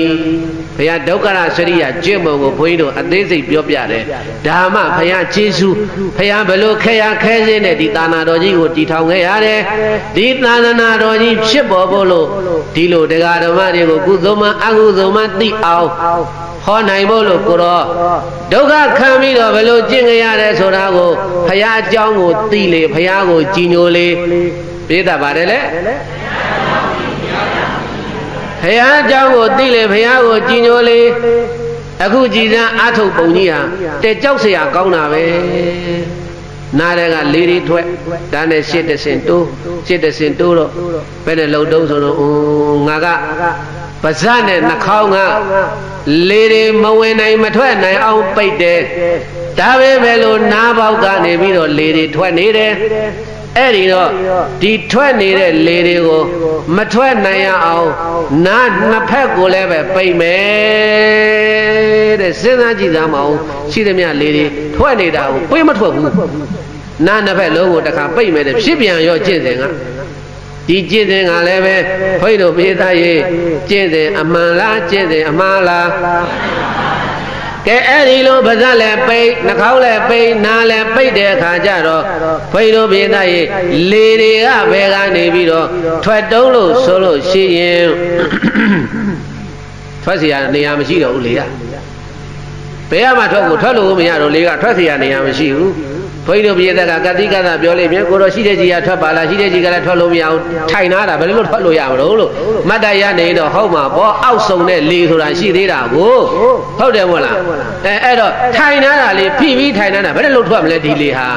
အဲ့တော့ဒီလေဟာအောက်လဲထွက်မရနားပေါက်ကလည်းပိတ်တယ်နှာခေါင်းပေါက်လည်းပိတ်တယ်ပါးစပ်ပေါက်လည်းပိတ်တယ်ဆိုတော့ဒီဝမ်းထဲမှာရှိတဲ့လေတွေကခေါင်းကိုထိုးတက်သွားတယ်ဘယ်ကိုထိုးတက်သွားလဲမေးသားလေးတွေပဲကိုထောင်ပြီးတော့တက်သွားလဲဆိုလို့ရှိရင်ခေါင်းမုံကိုတက်သွားတယ်ခေါင်းမတက်ပြီးတော့လေတွေခေါင်းမှာစုပြုံပြီးတော့ထိုးတယ်တဲ့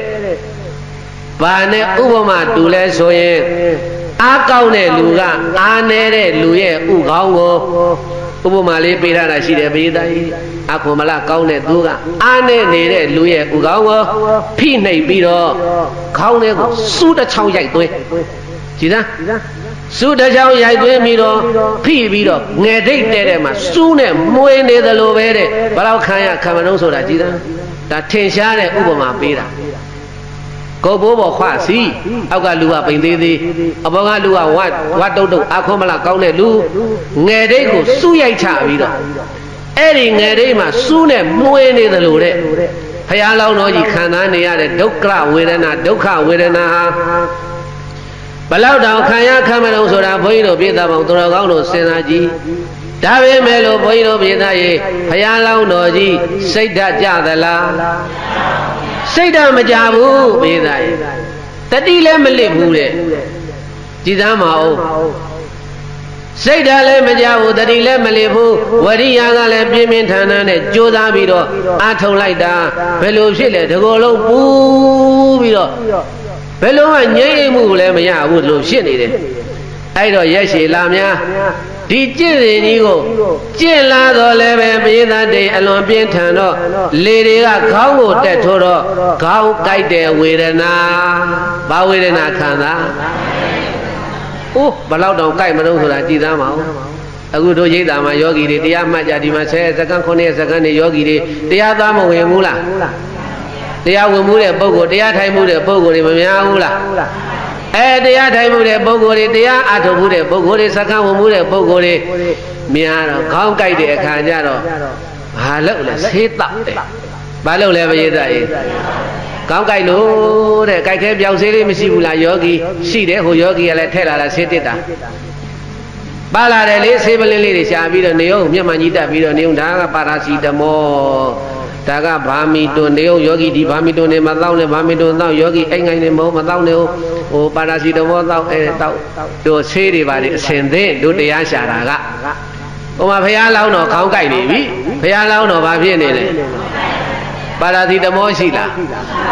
ဗာမီတွန်ဘယ်မှမရှိဘူးကြိုက်နေတာအသေးအံကိုကြိုက်နေတာဖြစ်နေပုံက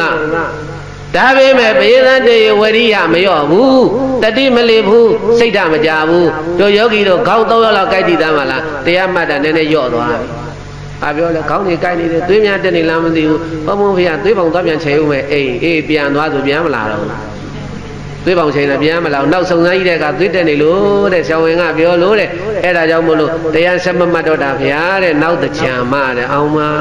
နောက်တကြံမျောလိုက်သေးတိုင်ပရိသတ်တွေတို့ဘုရားလောင်းတော်ကြီးဘာဝေဒနာခံစားနေရတယ်ကောင်းကြိုက်တဲ့ဝေဒနာကိုလောင်းတော်ကြီးသက်သံခံစားနေရတယ်တဲ့ဥပမာနဲ့ပြောသေးတယ်ဒီနေရာမှာအလွန်ကောင်းတဲ့ယောက်ျားတစ်ယောက်ကအားနေတဲ့လူရဲ့ဥကောင်းကိုတရေလွန်ချိုးတွေနဲ့ပတ်ဥပမာပေးထားတာတရေလွန်ချိုးတွေနဲ့ပတ်ပြီးတော့တင်းတင်းကြပ်ကြပ်နှစ်ဖက်ဆွဲပြီးတော့ညံ့နေတယ်လို့ပဲတဲ့ဘုရားလောင်းတော်ကြီးကပိသတ်တွေအဲ့ဒီလိုကောင်းကြိုက်တဲ့ဝေဒနာကိုခံစားနေရပါတယ်လွန်ကျိုးနဲ့ခေါင်းပတ်ပြီးတော့လူနှစ်ယောက်ကိုပဲဒီပဲညှပ်ပြီးတော့ဆွဲတာဘလောက်ခံရခက်မတော့ဆိုတာဘုန်းကြီးတို့ပိသတ်ပေါင်းတော်ကောင်းတို့စဉ်းစားကြည့်အဲ့ဒီလိုနဲ့ရက်ရှည်လာများအားထုတ်လာတဲ့အခါမှာလေတွေကထွက်ပေါက်မရတော့ခေါင်းကနေပြီးတော့မထွက်ရတော့ပြန်ဆင်းလာပြန်တော့ဗိုက်ထဲကိုလေပဲပြန်ဆင်းလာပြန်လေဘုန်းကြီးဓာကြီးဖတ်ပြီးတော့စဉ်းစားကြည့်တယ်ဒါဘုန်းကြီးမင်းကုန်းဆိုတော့ဘုရားကြီးရေးတဲ့မဟာဗုဒ္ဓဂင်ကျမ်းကယူပြီးတော့ဒါပရိသတ်ကိုပြောပြနေတာဘလောက်ခဲရခဲစီကျင့်ရတော့ဆိုတာဒီကျင့်စဉ်တွေဟာဒီလေးဟာဘယ်မှထွက်မရဒီဗိုက်ထဲတစ်ခါလာပြန်ရောဗိုက်ထဲလာတဲ့အခါကျတော့ဘယ်နဲ့ဖြစ်နေလဲဆိုဒီလေးတွေကဥကြားတွေနှံကြားတွေအစာရင်ကြားတွေရှောက်တိုးဟိုတိုးဒီတိုးနဲ့တိုးနေတဲ့အခါကျတော့ဗိုက်ကိုဓာတ်နဲ့ဖြတ်နေတယ်လို့ပဲတဲ့အထက်ကတခါတဲ့ဥတွေကိုလေးတွေဟာရှောက်သွားနေတာဖြတ်နေတယ်လို့ပဲတဲ့ဘုန်းကြီးစဉ်းစားကြည့်တယ်ပရိသတ်ကြီးတခါတခါလေမအောက်ဘူးလားခံရမခက်ဘူးလားဗိုက်လေးနှိပ်လို့အမလီဗျာဘာဖြစ်လေအောက်လို့လဲနန်ကြားတဲ့အောက်အမလီဘာဖြစ်လဲလေအောက်လို့လေနန်ကြားတဲ့မှာလေထိုးလို့တဲ့ဒီနန်ကြားကစူးကနေအောက်တာဖြစ်တတ်တယ်နော်ဖြစ်ဘူးတဲ့ကိုနဲ့နှိုင်းလေဘုရားလောင်းတော်ကြီးကျင့်စဉ်တွေကိုဘလောက်စူးနဲ့ထိုးနေတယ်လို့ဓာတ်နဲ့ဖြတ်နေတယ်လို့ရှင်မလို့ဆိုတာကြည်စံဒီလေတွေကထွက်ပေါင်းမရတော့ဝမ်းမိုက်ထဲမှာဥရေသက်တွေပြတ်မတတ်ဖြစ်နေတာဒါပေမဲ့လို့ပိသတ်တွေရဲ့စိတ်ဓာတ်မကြဘူးတဲ့စိတ်ဓာတ်ကြသလားအမလေးတို့ယောဂီများတာတို့နှစ်ခါသုံးခါအောက်တာနဲ့ဆေးရှာပြန်ပြီဆရာဝန်လာပြပြန်ပြီဒီလိုဖြစ်တဲ့အလောင်းတော်ကြီးဒီလိုမကြည့်ဘူးပိသတ်ရဲ့စိတ်ဓာတ်လုံးဝကြမသွားဘူးတဲ့အဲ့တော့ဥပမာနဲ့ပေးတယ်ဗာနဲ့ပေးလို့ဆိုတော့နွားတကျွမ်းကျင်တဲ့နတသမားဟာနွားတကျွမ်းကျင်တဲ့နတသမားဟာဓာတ်ထက်နဲ့နွားရဲ့အသားတွေကိုလှီးနေတယ်လို့ပဲတဲ့ဘုရားလောင်းတော်ကြီးရဲ့ဝမ်းမိုက်တော်မှာလည်းပဲလေတွေကဟိုတိုးဒီတိုးနဲ့တိုးနေတာခံရခက်တယ်ဒါပေမဲ့လို့လောင်းတော်ကြီးဒီစိတ်ဓာတ်မကြဘူးဝရိယမလျှော့ဘူးတဲ့ပိသတ်ရဲ့တကူလုံးပူလောင်ပြီးတော့အဲ့ဒီလိုဝေဒနာတွေကိုခံစားပြီးတော့နေရတဲ့အဲ့ဒီလိုခံစားရတဲ့ဝေဒနာတွေကြောင့်ဘုန်းကြီးတို့ဘုရားလောင်းတော်ကြီးဟာတပ္ပေညုတဉာဏ်တော်ကြီးကိုရသလားလို့မေးတော့မရဘူးတဲ့ရသလားဒါကြောင့်နာဟဣတိနာမေခေန နာဟံဧတေနမေခေနပါပုနိဘောဓိမုဒ္ဓမံကုံမေခေနဂဝေသိတံပုဗ္ဗကံမေနဝါရိတောနာဧတေနမေခေနပါပုနိဘောဓိမုဒ္ဓမံကုံမေခေနဂဝေသိတံပုဗ္ဗကံမေနဝါရိတောအဟံငါတိဧတေနမေခေနထိုပြုခဲ့စွာသောဒုက္ခရစရိယာဟုသောအကြောင်းကြောင့်ဘောဓိမုဒ္ဓမံမြတ်သောဘောဓိဉာဏ်သို့နတ်ပါပုနိမရောက်ခဲ့ပါပေဘဝကံမေနရှိအကုသိုလ်ကံဤကာဏီတော်ပြုအပ်ခဲ့သည်ဖြစ်၍ကုံမကေနမာတော်လံခရီးဖြင့်ကဝေသံသဗ္ဗညုတရွှေညာတော်ကြီးကိုတလဲလဲနဲ့ရှာမိ၍နေခဲ့ဘူးပါပြီတကား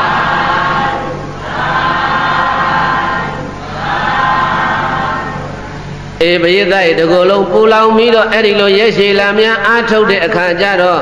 ဖရာလောင်းတော်မှာဘာယောဂဖြစ်လာတော့ဆိုရင်ဒါဟယောဂတဲ့အပူလွန်တဲ့ယောဂတဲ့ဘာယောဂတဲ့လေဒီကနေ့သမ္မူမီတာလာရှိရင်တိုက်ကြည့်လို့ရှိရင်ဘုရားလောင်းတော်ကြီးရဲ့ခန္ဓာကိုဂျိုင်းညာတယ်သွားတိုက်ကြည့်104 105 106ဒီလောက်တော့ဖြစ်နေမလားမသိအပူတွေကတခါနဲ့တက်လာတကူလုံးပူလောင်ပြီးတော့နေတာဥပမာပေးထားတယ်အားကောင်းတဲ့ယောက်ျား2ယောက်ဟာအားနေတဲ့ယောက်ျားရဲ့ဖမ်းချုပ်ပြီးတော့လက်နှစ်ဖက်ကကင်ပြီးတော့မီးပုံကြီးပေါ်မှာမီးကင်တယ်လို့ပဲတဲ့မီးကင်ခံရတယ်လို့ပဲတဲ့ဘလောင်ပူလိုက်မလို့ဆိုတာဘုန်းကြီးတို့ပြေးသားပေါင်းတော်ကောင်းတို့ကြည့်ပြီးတော့ဒါပေမဲ့လို့အဲ့ဒီလိုအပူရှိန်တွေတက်ပြီးတော့နေတော်လဲပဲဘုရားလောင်းတော်ကြီးကစိတ်ဓာတ်မကြဘူးတဲ့သဗ္ဗညုတဉာဏ်တော်ကြီးရအောင်ပြင်းပြင်းထန်ထန်အထုတ်တော်မူတဲ့အဲ့လိုကိုယ်တွေတအားပူလာပြီးတော့ဘယ်နဲ့ဖြစ်လာတော့ဆိုတော့ဈဉ္ဉံထလျှောက်တာဈဉ္ဉံထလျှောက်လဲလျှောက်တော်ပရိသတ်ရဲ့ဈဉ္ဉံလမ်းမှာမူးပြီးတော့လဲပြီတဲ့ဘုရားလောင်းတော်လဲကြသွားတာဘုရားလောင်းတော်ဘာဖြစ်သွားလဲလဲတယ်ဆိုရင်မဲ့လို့ဖယိုဖယဲလဲသွားတာမဟုတ်ဘူးပုံရက်ကလေးကြသွားတာမြင်မကောင်းရှုမကောင်းပြစ်လဲတာမဟုတ်ဘူးတတိကောင်းတာဘာကောင်းတာလဲပရိသတ်ဘိုးလိုပဲလက်ဒီလိုလဲသွားတာမို့အသားလေးပုံရက်ကလေးကျသွားတာအဲ့လိုကျသွားတဲ့အခါကျတော့ဖရာလောင်းတော်ကြီးတရားအထုတ်နေတာတွေကိုဝိုင်းအောင်ပြီးတော့ကြည်နေတဲ့တောဆောင်တာတောင်ဆောင်တာဘုံမေဆိုရုပ်ကဲဆိုသတုလောကပါဠနမင်းကြီးတွေဟောတာဝရိနာကနတ်တွေကကြည်နေတာဒီကြည်တင်တွေကိုကြည်နေတာဘယ်တော့ဖရာဖြစ်မလဲဘယ်တော့ဖရာဖြစ်မလဲသူတို့လည်းမသိဘူးဒီကြည်တင်ကမှန်လားမှားလားဆိုတာသူတို့လည်းမသိဘူးအဲ့ဒါကြည့်နေတာကြည့်တဲ့အခါကျတော့လဲသွားတဲ့အခါကျတော့အဲ့မှာပရိသတ်ရေနတ်တွေဘာပြောကြတုံးလို့ဆိုတော့လေပထမနတ်တအုပ်စုကယဟန်ခောရမသေသွားပြီတဲ့ပထမတအုပ်စုကပါတယ်လေသေသွားပြီနောက်တအုပ်စုကထပ်ပြောတယ်ဟာဒါယဟန်ခောရမသေတာမဟုတ်ဘူးအခုမှသေနေတော့ဒုတိယတအုပ်စုကတခုမှသေးတာတဲ့ကိုပရမတုံးစုကသေသွားပြီသေသွားပြီသွားပြီသေပြီမသေးသေသွားပြီမဟုတ်သေးဘူးခုမှသေနေတုံးသေနေတုံးဒုတိယတအုပ်စုကတတိယတအုပ်စုကဘာပြောတုံးလို့ဆိုတဲ့အခါကျတော့ယဟန်ခောရမဟာသေပြီးပြီလည်းမဟုတ်သေးဘူးသေနေတာလည်းမဟုတ်သေးဘူးယဟန်နာဖြစ်သွားတာတဲ့နတ်တွေလည်းယဟန်တုတ်တာပဲနတ်တွေလည်းဘာဖြစ်လဲပရိသတ်တို့လည်းသိမှမသိပဲနဲ့ကိုဟုတ်တယ်မဟုတ်လားအဲ့ဒါမှတ်ထားနတ်ဆိုတာဘယ်နတ်ဖြစ်ဖြစ်ရမ်းတုတ်တာကြီးပဲရမ်းတုတ်နေတာအခုတအုပ်စုကသေသွားပြီတဲ့တရားတအုပ်စုကသေနေတုံးတဲ့တအုပ်စုကသေတာလည်းမဟုတ်ဘူးတဲ့မသေလည်းမသေသေးဘူးတဲ့သေပြီးတာလည်းမဟုတ်ဘူးတဲ့သေနေတုံးလည်းမဟုတ်ဘူးတဲ့ယဟန္တာဖြစ်သွားတာတဲ့မနေနိုင်မထိုင်နိုင်တဲ့နတ်တွေကဥရဝေလတောကနေသူတို့ကဘယ်သွားကြတော့ဆိုတော့သုတ်ဒေါရဏရှိသွားတာဘယ်သွားကြဟာကမကနဲ့တကားတဲ့ဥရဝေလာတော်တဲ့ကနတ်တွေတအုပ်စုပြေးကြရောသုတ်ဒေါရဏရွှေနှန်းသွားသုတ်ဒေါရဏမင်းကြီးတကားသွားကောက်တဲ့တောက်တောက်ဘသူလဲနတ်တွေပါတကားဖွင့်မှာအောင်ညာကြီးတကောင်နတ်တွေဘာလားလုပ်လဲပြောသုတ်ဒေါရဏကသုတ်ဒေါရဏမင်းကြီးတဲ့သိရဲ့သားသိတ္တထမင်းသားအလောင်းတော်ဥရဝေလတော်ထဲမှာဒုက္ခရာစရိယာကျင်ရင်းနဲ့ဇင်းကြံလာမှာလဲကြပြီးတော့သေဆုံးသွားပြီတရင်သွားပို့တာဘာသွားပို့တာလဲအေးသေသွားပြီလို့အဲ့ဒီလိုမေးတဲ့အခါကျတော့သုတ်ဒေါရဏမင်းကြီးကပြန်မေးတယ်အဲ့ဒီနတ်တွေကိုဟ hé nát ta đó ngay ta đó ha phải áp ship bí mà tê ra la phải áp mà bị phê này tê ra la số đó mình nhìn này phải áp về phía ông mà lẽ tây á à thầu yên này lẽ chả bị rồi tì toa đã lo ai đi lo toa biểu rồi tàu đó là nằm mình à ba biểu đâu số đó hé nát sâu nát biệt đi nên nó biểu này là cái ngã dùng gì mới xí bu ngay ta đó ha ta bị nhũ đã chuyện nhà nó gì có ê cái mày à về này mà thế này u toa ngã ta đến làm mà bố này ta đến mà số bị rồi bây giờ ấy ra đặc khác mau thầu lại rồi nát đi lên cái bị lôi chuyện này ngã đi biển biển là biển mà u là đó là biển chỉ nhà nào về ai lo là biển chỉ đó phải ăn lâu nó mũ mê lẽ nó nhà cái này bị rồi tadi ya đó ta lên mì bị rồi biển thả bị rồi sinh ra đấy ngã ha asa tàu mà sao vậy này chuyện này akuជួយចាដល់នេះកោសាပြီးတော့អានេះချိတ်တောက်တွေခေါက်လေပေါက်တွေပိတ်ဒီလိုကျင့်လာတာတွေဟာကြာပြီခုချိန်ထိတပ်ပင်ညုဒဉာဏ်ကိုမရဘူးအဲ့တော့ဒီအစအတော့ဟာလည်းပဲလုံးဝရေရောဆွမ်းရောတည်တည်ရောဘာမှမစားပဲနဲ့ကျင့်ရရင်ကောင်းမယ်လို့ဆိုပြီးတော့ပရိသတ်တွေဒီလောက်တကိုယ်လုံးပူလောင်ခြောက်ချပြီးတော့ဖြစ်နေတဲ့အချိန်မှာအစားလုံးဝမစားတော့ဘူးရေလုံးဝမတောက်တော့ဘူးလို့အဲ့ဒီလိုဆုံးဖြတ်ချက်တခါချပြန်တယ်ချတဲ့အခါကျတော့မှနတ်တွေကအဲ့ဒီမှာကိုထင်ရှားပြန်ပြီးတော့ပြောပြီအလောင်းတော်ဥရုဝေလာတော်ရမဒုက္ခရစရိယာတွေကိုကျင့်နေပါတယ်ယဟန်တော်မြတ်အလောင်းတော်သင်ဟာအစာအာဟာရတွေကိုလုံးဝဖြတ်တောက်ပြီးတော့ဒုက္ခရစရိယာခက်ခဲတဲ့အကျင့်တွေကိုကျင့်မဲ့ဆိုရင်တဲ့သင်ရဲ့မွေးညင်းပေါက်တွေထဲကနေပြီးတော့ငါတို့နတ်ဩဇာတွေထည့်ပေးရလိမ့်မယ်တဲ့ဘာတွေထည့်မယ်တဲ့ဘုန်းကြီးတို့ခဏခေတ်စကားနဲ့ပြောလို့ရှိရင်တော့ပလင်းကြီးတွေဘာတွေချိတ်ပေးမယ်ပေါ့ဗျာအကျော်တွေကနေသွင်းတာမို့လားအဲ့ဒီလိုပဲနတ်တွေကလည်းပဲပလင်းချိတ်တာအခုမှလို့ခင်မိတယ်မအောင်မင်းနဲ့ဘုရားလက်ထက်ကလည်းရှိတယ်အလောင်းတော်ကိုအခုနတ်တွေကစားမလားမစားဘူးလားတဲ့မစားရင်မွေးညင်းပေါက်တွေကနေနတ်ဩဇာထဲ့မှာတဲ့ဆိုတဲ့အခါကျတော့ဘုရားလောင်းတော်ကစဉ်းစားတယ်ငါကအစားမစားဘူးလို့ကြေညာမယ်မစားဘဲနဲ့နေမယ်ဒါပေမဲ့လို့နတ်တွေကငါမွေးညင်းပေါက်တွေကအစာဟာတွေသွင်းမယ်ဆိုရင်ငါဟာခန္ဓာကိုယ်ဝဖြိုးလာရင်ငါလိန်ပြောသလိုဖြစ်နေမယ်ဟိုပိစ္ဆေဝဂီ၅ပါးကလည်းရှိတယ်တော်ကြတော့ငါအစားလည်းမစားဘူးဘယ်နဲ့ဝလာပါလားဆိုရင်နတ်တွေမွေးညင်းပေါက်ကနေဒီနတ်ဩဇာတွေသွင်းနေတာငါလိန်ပြောသလိုဖြစ်လိမ့်မယ်အဲ့တော့နတ်တွေကိုဗာပြောတော့လို့ဆိုတဲ့အခါကျတော့ဘုရားလောင်းတော်က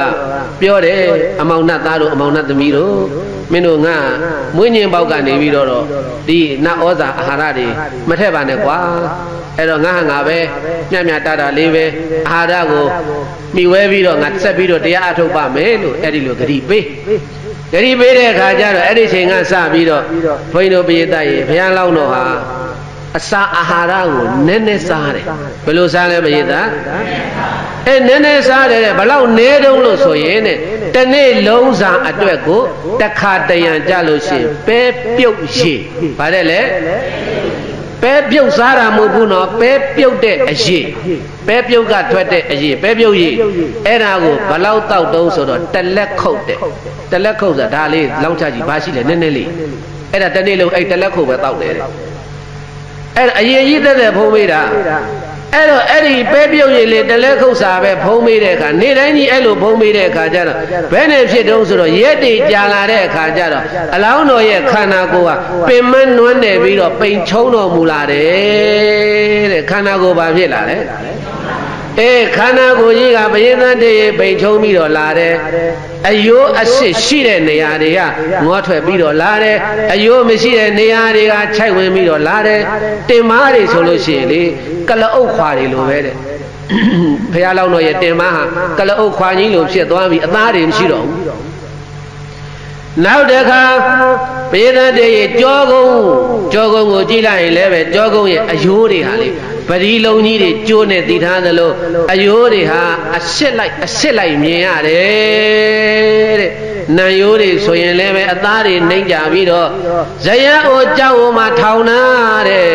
အချင်းရင်နဲ့တိုင်းနေလို့ဖြစ်နေတယ်မျက်လုံးတော်ကိုကြည့်ရင်လည်းပဲ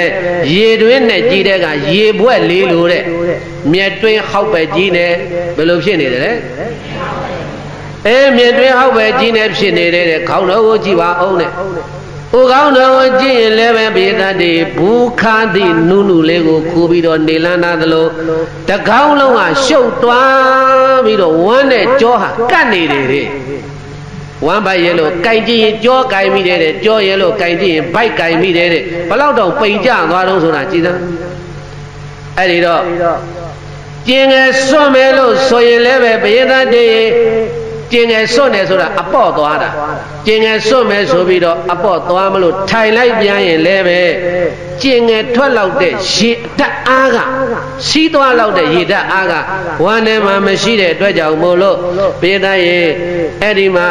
စီးလည်းမသွားဘူးတဲ့စီးမသွားရတဲ့ဒုက္ခဘလောက်ခက်တုံးဆိုတာစီးယောဂဖြစ်တဲ့ပုဂ္ဂိုလ်တွေခံစားကြည့်ဘုရားလောက်တော်ကြီးကျင့်နေတဲ့ကျင့်စဉ်တွေကဘလောက်ခက်ရခက်စစ်ပင်ပန်းပန်းဖြစ်တုံးဆိုတာကဲရေလည်းမတောက်ဘူးဒီပဲလေးလည်းတစ်ခုရေလေးတောက်ထားတာလည်းပဲစီးသွားလို့ရတဲ့ရေဓာတ်မပါဘူးခန္ဓာကိုယ်ထဲမှာစီးသွားခြင်းနဲ့ထိုင်လိုက်တဲ့ဘေးသားတွေစီးမသွားဘူးဘယ်လိုဖြစ်နေမလို့ဆိုတာစဉ်းစားကြည့်သားမအောင်ဘလောက်ဒုက္ခရောက်မလို့ဆိုတာကဲဝန်းသွားခြင်းနဲ့စိတ်ထဲမှာဝန်းသွားခြင်းတွေပေါက်တဲ့ထိုင်လိုက်တဲ့ဘေးသားရေကိုယ်နီလုံးတစ်လုံးနှလုံးစာစမြင်းတွေခံပြီးတော့ဟာအဲ့ဒီမှာတခါတည်းချွေးတီချွေးပေါက်တွေကြာပြီးတော့စဉ်းစားကြည့်တော့ကိုယ်နဲ့ကိုယ်နှိုင်းကြည့်သမ်းဘယ်လောက်ဒုက္ခရောက်မလို့ဆိုတာအဲ့ဒီဝမ်းသွားတဲ့နေရာမှာပဲကိုရောရှင်မြတ်ဘုရားအလောင်းတော်ဟာမှောက်ရဲ့လဲတော်မူတယ်တဲ့ပြစ်လဲတာပရိသတ်ရေလက်ရကနေထားပိဿဝဂီ၅ပါးကလည်းကြည်နေတာဘုရားဖြစ်မလားဘုရားဖြစ်မလားဘုရားဖြစ်မလားနဲ့သူတို့ကလည်းပဲအဲ့ဒီလိုလက်ရကနေထားပြီးတော့တတ်တာရတတ်တာကြောင့်လဲသွားတော့ပင်မလုံးလို့ထိုင်ပြီးတော့သူခန္ဓာကိုယ်အလောင်းတော်သိတ္တထမင်းသားဟာခန္ဓာကိုယ်ကိုဆုပ်နေပြီးတော့ကြည့်တဲ့အခါမှာလေဟောဒီခန္ဓာကိုယ်မွေးညင်းပေါက်တွေရှိနေတဲ့မွေးညင်းပြင်လေးတွေဟာမြေသားကြီးလက်နဲ့တတ်ချလိုက်သလိုပဲအကုန်လုံးကျွတ်ကုန်တယ်ခေါင်းတော်တတ်ချခေါင်းကအကုန်လုံးကျွတ်ကြကုန်မျက်ခုံးတော်တတ်မျက်ခုံးလေးရားလို့ကုတ်လိုက်ရင်ဆွေးနေတယ်လို့ထင်မလားမသိဘုန်းကြီးထင်တော့မျက်ခုံးလေးမရှိတော့ဘူးမျက်ခုံးမွေးတွေအကုန်လုံးကျွတ်မျက်တောင်မွေးတွေအကုန်လုံးကျွတ်ဘယ်လိုဖြစ်ကုန်လဲမဟာဗုဒ္ဓလက္ခဏာတော်ကြီးလက္ခဏာတော်ငယ်80ဖေးရောက်ကုန်မှမသိတော့အကုန်ပြောက်ကုန်တာခါတယ်အသားအသွေးတွေကိုမှီပြီးတော့ပေါက်ရတဲ့ဒီဆံမင်းတို့မျက်ခုံးတို့ဒီဥစ္စာတွေကလည်းပဲပြည်သက်တွေအကုန်လုံးပြောင်းပြီးတော့အရှုပ်ကအလွန်ဆိုးသွားတာလေအဲ့ဒီတော့ဒီလောက်ထီအောင်ပင်မခံပြီးတော့ကျင့်တော်မူတဲ့ဘုရားလောင်းတော်တိမ်ငနိတ်ဆွေစဉ်အယောင်တောက်နေတဲ့ခန္ဓာကိုဒီမှာကပိလုရွှေနန်းကခွာတော်မူတော့ကတောထွက်တုံးကလူမမီနတ်တမြနတ်ထက်ကိုလှတယ်ဘုရားလောင်းတော်တိမ်ငနိတ်ဆွေစဉ်အယောင်လိုတောက်နေတဲ့ခန္ဓာကိုကဘာအယောင်ဆင်းမှမရှိတော့ဘဲနဲ့ခန္ဓာကိုတစ်ကုတ်လုံးညိုမဲပြီးတော့ဒီလိုဖြစ်နေတာအဲ့တော့ဘုရားလောင်းတော်ကိုရွှေနန်းတော်မှာမင်းမှုတဲ့လူတွေကဘာပြောတော့ဆိုတော့တရားအထုတ်နေမှာလာတွေ့တဲ့လူတွေကဘာပြောတော့ဆိုတဲ့အခါကျတော့လေယဟန်ခောရမကအသမဲကြီးတဲ့ယဟန်ခောရမဟာပါတယ်လေတချို့ကလည်းပြောတယ်အသမဲမဟုတ်ပါဘူးကွာတဲ့အသညိုကြီးပါတဲ့တချို့ကလည်းပြောတယ်ညိုတာလည်းမဟုတ်ဘူးမဲတာလည်းမဟုတ်ဘူးငခုရည်လိုပဲတဲ့ငခုရည်တဲ့ငခုခန္ဓာကိုယ်ဘဝအရေကဘယ်လိုရောင်ရှိတယ်ပြောသားတယ်ကမကြီးတွေတို့မပြောတတ်ဘူးစာထဲမှာပြာလဲ့လဲ့အယောင်နဲ့ဘာအယောင်နဲ့လဲဒါဘုန်းကြီးမင်းကွန်းစတော်ကြီးရေးတဲ့ဗုဒ္ဓဝင်ကျမ်းကယူပြီးတော့အသေးစိတ်ပြောပြနေတာအဲ့ဒီလိုအညိုပဲလဲမတန်းအမဲပဲလဲမတန်းဘယ်လိုဖြစ်နေလဲပြာလဲ့လဲ့အယောင်မျိုးလို့ဖြစ်နေတယ်တဲ့အဲ့ဒီလိုပြောကြတယ်တဲ့အဲ့တော့ပိဿဒီနေရာမှာစဉ်းစားကြည့်ပါယခုပြောခဲ့တဲ့အကျင့်တွေကိုဘုရားလောင်းတော်ဟာတစ်နှစ်ထဲကျင့်တာလားတလားတဲ့ကျင့်တာလားဘယ်နှစ်နှစ်ဥရဝေလတော်ဝါမြိုင်ခွင်6နှစ်ပတ်လုံးကျင့်သုံးအရှင်ဘယ်နှစ်တဲ့လဲ6နှစ်ပတ်လုံးကျင့်တော်မူတာဘာညံမှမရဘူးတဲ့ဘာညံမှကိုမရတာတဲ့ပြီးရောအဲ့ဒီတော့မှ gain ဒီလောက်ဖြစ်လားဒီလောက်ဖြစ်လားဘာညံမှလည်းမရမဲ့တူတူ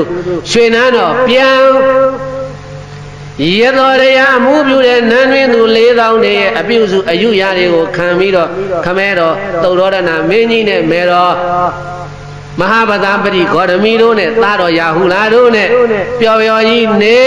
လို့အစားကောင်းကောင်းလေးစားပြီးတော့အဲ့ရကောင်းကောင်းလေးမှအိပ်ပြီးတော့ငါခန္ဓာကိုယ်ကြီးကိုအညာပေးတော့မယ်လို့မြဘုရားလောင်းတော်ကြီးစိတ်ထဲမှာဖြစ်တယ်လို့မထင်နဲ့လုံးဝမဖြစ်ဘူးတဲ့ဖြစ်သလားကိုနဲ့နိုင်မရိုင်းနဲ့ဘုန်းကြီးတို့ဆိုပြန်ပြေးတာကြာပြီ6နှစ်တောင်မှဘာတရားမှလည်းမရနဲ့တို့နိဗ္ဗာန်နဲ့ဝေးပါတယ်ကွာပြန်ပြီးအေးဆေးဆေးတာနေတော့မယ်ရွှေနန်းတော်အလောင်းတော်စိတ်ထဲမှာအဲ့ဒီလိုမဖြစ်ဘူးတဲ့ဒါကြောင့်မို့လို့ဒီကျင့်စဉ်တွေကိုဒုက္ခရစရိယာတဲ့ဗါတဲ့လေဒုက္ခရစရိယာလူသမန်တို့ကျင့်နိုင်ဖို့ဝေးကြံတွေးယုံများဖြင့်ကြက်သီးထလောက်အောင်အလွန်ကြောက်မဲ့ဝဲကောင်းတော့အကျင့်ကောင်းတွေကိုအဲ့ဒီအကျင့်တွေကိုစိတ်တောင်မှမကူးရဲဘူးကူးရဲလားဒီအကျင့်ကိုဘယ်လိုစိတ်ကူးရဲလဲကူးရဲတယ်လို့ရှိရင်ပြောပါနှာခေါင်းကပါးစပ်ကအကုန်လုံးပိတ်မလို့ဒီကဘုန်းနေနဲ့ဆိုတခါတပလာစတာတွေနဲ့ကပ်ပြီးတော့ထားကြည့်သားမှ9မိနစ်နေတော့သေရောလေကဝင်စရာမှမရှိထွက်စရာမှမရှိဘဲနဲ့ဟိုမှာအလောင်းတော်မို့လို့ဒါကြောင့်မို့လို့ဘုရားသားရေ6နှစ်လုံးလုံးဒုက္ခရာစရိယာခဲရခဲသေးပင်ပင်ပန်းပန်းနဲ့ကျင့်တာဒီလိုကျင့်နေတာအခါကျတော့လာပြီဘုရားသားရေမာနဘယ်သူလာလဲမာနကရောက်လာပြီတော့ဘုရားလောင်းတော်ကိုသူကလာပြီးတော့ဘာလို့စကားလာပြောတာဟိုသိတ္တထာမင်းသားသင်ရဲ့လုံးလဝရိယကအလွန်တရာကြီးမားပါတယ်ဒါပေမဲ့သင်ကိုလည်းသင်ပြန်ကြည့်ပါအောင်လားရုပ်အစင်းတွေကလည်းပဲကပိလို့ရွှေနန်းတော်ကထွက်ခါသားကနဲ့တခြားစီရုပ်တွေလည်းပြက်နေပြီဘာတွေလည်းပြက်နေရုပ်တွေလည်းပြက်နေပြီသင်ဟာသိဖို့နီးနေပြီသင်ရဲ့အသက်ဟာလေအစိတ်ပေါင်း1000စိတ်ရဲ့တစ်စိတ်ပဲကြံတော့တယ်တဲ့ဘယ်လောက်ပဲကြံတော့တယ်လဲ990နဲ့6စိတ်ကသေပြီးပြီတင့်အသက်ကတစ်စိတ်ပဲရှိတော့တယ်အဲ့တော့အသက်ရှင်ဖို့သတိထားအောင်လူလောကမှာအသက်ရှည်နေရတာကောင်းပါတယ်အသက်ရှည်တော့လေဥပုသ်ဆောင်မလားအလှူဒန်းလုပ်မလားကုသိုလ်တွေအများကြီးသင်လုပ်နိုင်တယ်သင်ယခုလိုတော်ထဲမှာဒီအလုပ်တွေကိုကျင့်ပြီးတော့နေတာသေမလားရှင်းမလားတော်တော်လေးပင်မဆင်းရဲပြီးတော့သင်လိုချင်နေတဲ့နိဗ္ဗာန်ဆိုတာကလည်းပဲအမလီသွားရအလွန်ခက်တယ်အမတန်ကိုပင်မဆင်းရဲလာပါတယ်လို့ဘုရားလောင်းတော်သိတ္တထာမင်းသားရဲ့အကျိုးကိုလိုလားတယ်လို့လိုနဲ့ဘေးသားရဲ့လာဖြတ်တာမလုပ်တာတဲ့လေလာဖြတ်တာတဲ့ဘေးသားတွေအဲ့ဒီတော့ဘုရားလောင်းတော်ကပြောတယ်ဟဲ့မနာသင်္ဃကိုလာပြီးတော့အနှောက်အယှက်မပေးနဲ့သင်ပြောတဲ့ဝတ္တဂာမိလို့ခေါ်တဲ့ဝတ်အတွင်းကိုသက်စင်းကြရောက်စေတဲ့ကုသိုလ်မျိုးကိုငါမြူမုံလေးများအလိုမရှိဘူးငါလိုချင်နေတာသဗ္ဗညုတဉာဏ်ဘုရားလိုချင်တာကုသိုလ်လားဉာဏ်လားဒီနေရာကွဲခြားခြားမှပရိသတ်ရဲ့ဘုရားအလောင်းတော်ပါရမီဖြည့်ခြင်းကာလကကုသိုလ်တွေလုပ်ခဲ့ပြီးပြီလုပ်ခဲ့လားမလုပ်ခဲ့ဘူးလားအခုတရားနှလုံးကျင့်သုံးနေတယ်ဆိုတာကုသိုလ်လိုခြင်းလို့လားဉာဏ်လိုခြင်းလို့လားမာနကကုသိုလ်နဲ့လာဆွဲနေတာရှင်နန်းတော်ပြန်တဲ့ရတော်တရားနဲ့ပြန်ပေါင်းတဲ့ပြီးတဲ့အခါကျတော့မှသင်အသက်ရှည်ကျမ်းမာဖြစ်လာတဲ့အခါကျတော့ဒါနသီလကုသိုလ်တွေလုပ်ပေါ့သင်အသက်ဟာတစိတ်ပဲကျန်တော့တယ်990နဲ့6စိတ်ကသင်မဲ့လက်ထဲပါနေပြီပြန်သွားရင်အချိန်မီသေးတယ်ဒါလာပြောတာအဲ့တော့ဘုရားလောင်းတော်ကပြောတယ်သင်ပြောနေတာတွေငါတခုမှနားမထောင်ဘူးသင်ပြောနေတဲ့ကုသိုလ်မျိုးကိုလည်းပဲငါမြူမုံလေးများအလိုမရှိဘူးငါအလိုရှိနေတာသဗ္ဗညုတဉာဏ်တော်အသက်ရှည်နေရရင်ကုသိုလ်အများကြီးရတယ်ဆိုတဲ့စကားကိုငါကိုလာမပြောနဲ့တဲ့တခြားလူတွေကိုသွားပြောဟဲ့မာနတန်တိနိဗ္ဗာန်မှာယုံကြည်တဲ့တရားလာမှမရှိတဲ့သူဘုရားလောင်းတော်ပြောတဲ့စကားသေချာမှပရိသတ်ရေတရားထုံးမဲ့ပုဂ္ဂိုလ်တွေသေချာမှစမ်းတန်တိနိဗ္ဗာန်မှာယုံကြည်တဲ့တရားလာမှမရှိတဲ့သူတရားပင်ရှိပြန်တော့လည်းပဲလုံးလဝရိယရော့ပြီးတော့ပြင်းတဲ့သူတရားနဲ့လုံးလာဝရိယတွေရှိပါတော့လည်းပဲဉာဏ်ပညာကင်းတဲ့သူဘာကင်းတဲ့သူ အဲ့ဒီလူမျိုးကိုသာလေသင်အပြည့်အမြောက်ပြုလုပ်ပါလို့ငါကတော့တကယ်တမ်းအထုတ်ရင်ခန္ဓာကင်းပြောင်းနိဗ္ဗာန်ရောက်မှာပဲလို့ယုံကြည်တဲ့တရားတရားလည်းငါမှရှိတယ်ကိလေသာတိုက်မြက်မိုက်ကိုဖုံးမြိုင်လောင်ခြင်းပြမှုဖြစ်အောင်လည်းပဲအထုတ်မယ်ဆိုတဲ့လုံးလဝရိယလည်းငါမှရှိတယ်အဝိဇ္ဇာမောင်းကြောက်သားတော်ကိုအခေါင်ဖြိုးခွဲတပြန်ကျဲအောင်ရဲရဲချွန်ညွတ်အမှန်ချေမုံတရားဘုံနဲ့တူသောသူမတောင်ပညာဉာဏ်လဲငါမှရှိတယ်ဖယားဖြစ်ကိုရောက်စေနိုင်လောက်တဲ့တတိနဲ့လောကရန်တလိမုံတိုင်းဝေတော်လည်းပဲမရွေမရိုင်းကြောက်စားတိုင်းကဲ့သို့ခိုင်မာသောတမာရီတရားငါမှလည်းရှိတယ်တရားဝရိယတတိတမာတိပညာတဲ့၅ချက်ပရိသတ်ကြီးဘယ်နှချက်လဲတရားရဲ့ဝရိယရဲ့တတိရဲ့တမာတိရဲ့ပညာရဲ့အဲ့ဒီတရား၅ပါးအင်္ဂါစုံလင်သွားဖြင့်ခန္ဓာနဲ့အသက်ကိုမငဲ့ွယ်ဖဲနဲ့ရဲ့ရဲ့စွန်စားအထုံနေတဲ့ငါကိုသင်္မာနအသက်ရှည်ရေးလာရောက်ပြီးတော့အားပေးနေတာမရှက်ဘူးလားလို့အဲ့ဒီလိုရဲ့ရဲ့တောက်စကားဘုရားလောင်းတော်ကြီးမိတ်ကြတော်မူပြီးတော့အဲ့ဒီလိုမိတ်ကြတော်မူလိုက်တော့မှပြေသားရေမာနနောက်ဆုံးသွားတယ်တဲ့မာနဘာဖြစ်သွားလဲစဉ်းစားကြည့်နော်ဘုန်းကြီးတို့ပြည်သားပေါင်းသူတော်ကောင်းတို့အဲ့ဒါတရားမှတ်နေတော့များအဲ့ဒါနတ်ကနေပြီးတော့အခုလိုမာနလို့ကိုထိချမပြောပါနဲ့နားထဲမှာတိုးတိုးလာပြောကြည့်ပါသားတရားအမှတ်ဖြစ်ပြီးတော့နားထောင်နေမှနတ်ငါဘာများလာပေးနေလဲမသိဘူးနံပါတ်များလားဘာတွေလာပြောလဲမသိဘူးဒီလိုဖြစ်မှာပေါ့ဖြုတ်ကိုဖြုတ်မှာတရားကိုဖြုတ်ပြီးနားထောင်မှာဟိုမှာအော့ကိုထုတ်တာသွားမာနနဲ့ငါနာမလာခဲ့နဲ့အဲ့ဒီလိုမာနကိုမောင်းထုတ်ပြီးတော့တရား၃ခုကဆုံလာဇန်တရက်နေ့ကိုရောက်တော်မူပြီးမာနနဲ့စကားပြောလို့ပြီးနောက်တနေ့ကဆုံလာဇန်တရက်တဲ့နောက်တနေ့ကပါတယ်လေတရား၃ခုကဆုံလာဇန်တရက်နေ့ကိုရောက်တော်မူတော့ဘုရားလောင်းတော်ကစဉ်းစားတယ်ဒီလောက်6နှစ်ကြာအောင်ခက်ခဲပင်ပန်းပန်းကျင့်တဲ့အကျင့်တွေကိုကျင့်တော်လည်းပဲတပ်ပိညုတဉာဏ်ကိုငါမရခဲ့ဘူးညှိုးနွမ်းနေတဲ့ခန္ဓာကိုယ်ကြီးကိုအစာအာဟာရတွေနဲ့ပြန်လဲလန်းဆန်းစေပြီးတော့ခမဲတော်သုဒ္ဓရဏမင်းမြတ်လက်ထုံမင်္ဂလာစင်ကာလကငါဇဗုတပြေပင်ရိပ်အောက်မှာထိုင်နေစဉ်ကာလအာနာပါနာပထမဇံကိုဝင်စားတော်မူခဲ့ဘူးတဲ့ဘုရားလောင်းတော်လသားအရွယ်လေးသုဒ္ဓရဏမင်းကြီးလက်ထုံမင်္ဂလာဆင်းတာပရိသတ်အဲ့ဒါဘုန်းကြီးတို့ဘုရားလောင်းတော်ကိုအထိန်တော်တွေနဲ့ဇံဘုတပြေပင်ကြီးအောက်မှာအလောင်းတော်ကိုသိပ်ထားခဲ့တာအလောင်းတော်ကထိုင်ပြီးတော့အဲ့ဒီမှာဘာလှုပ်တုံးလို့ဆိုတော့အာနာပါနပထမဇံတဲ့ဘာဇံနဲ့လဲအာနာပါနပထမဇံကိုဘုရားလောင်းတော်ဝင်စားတော်မူတယ်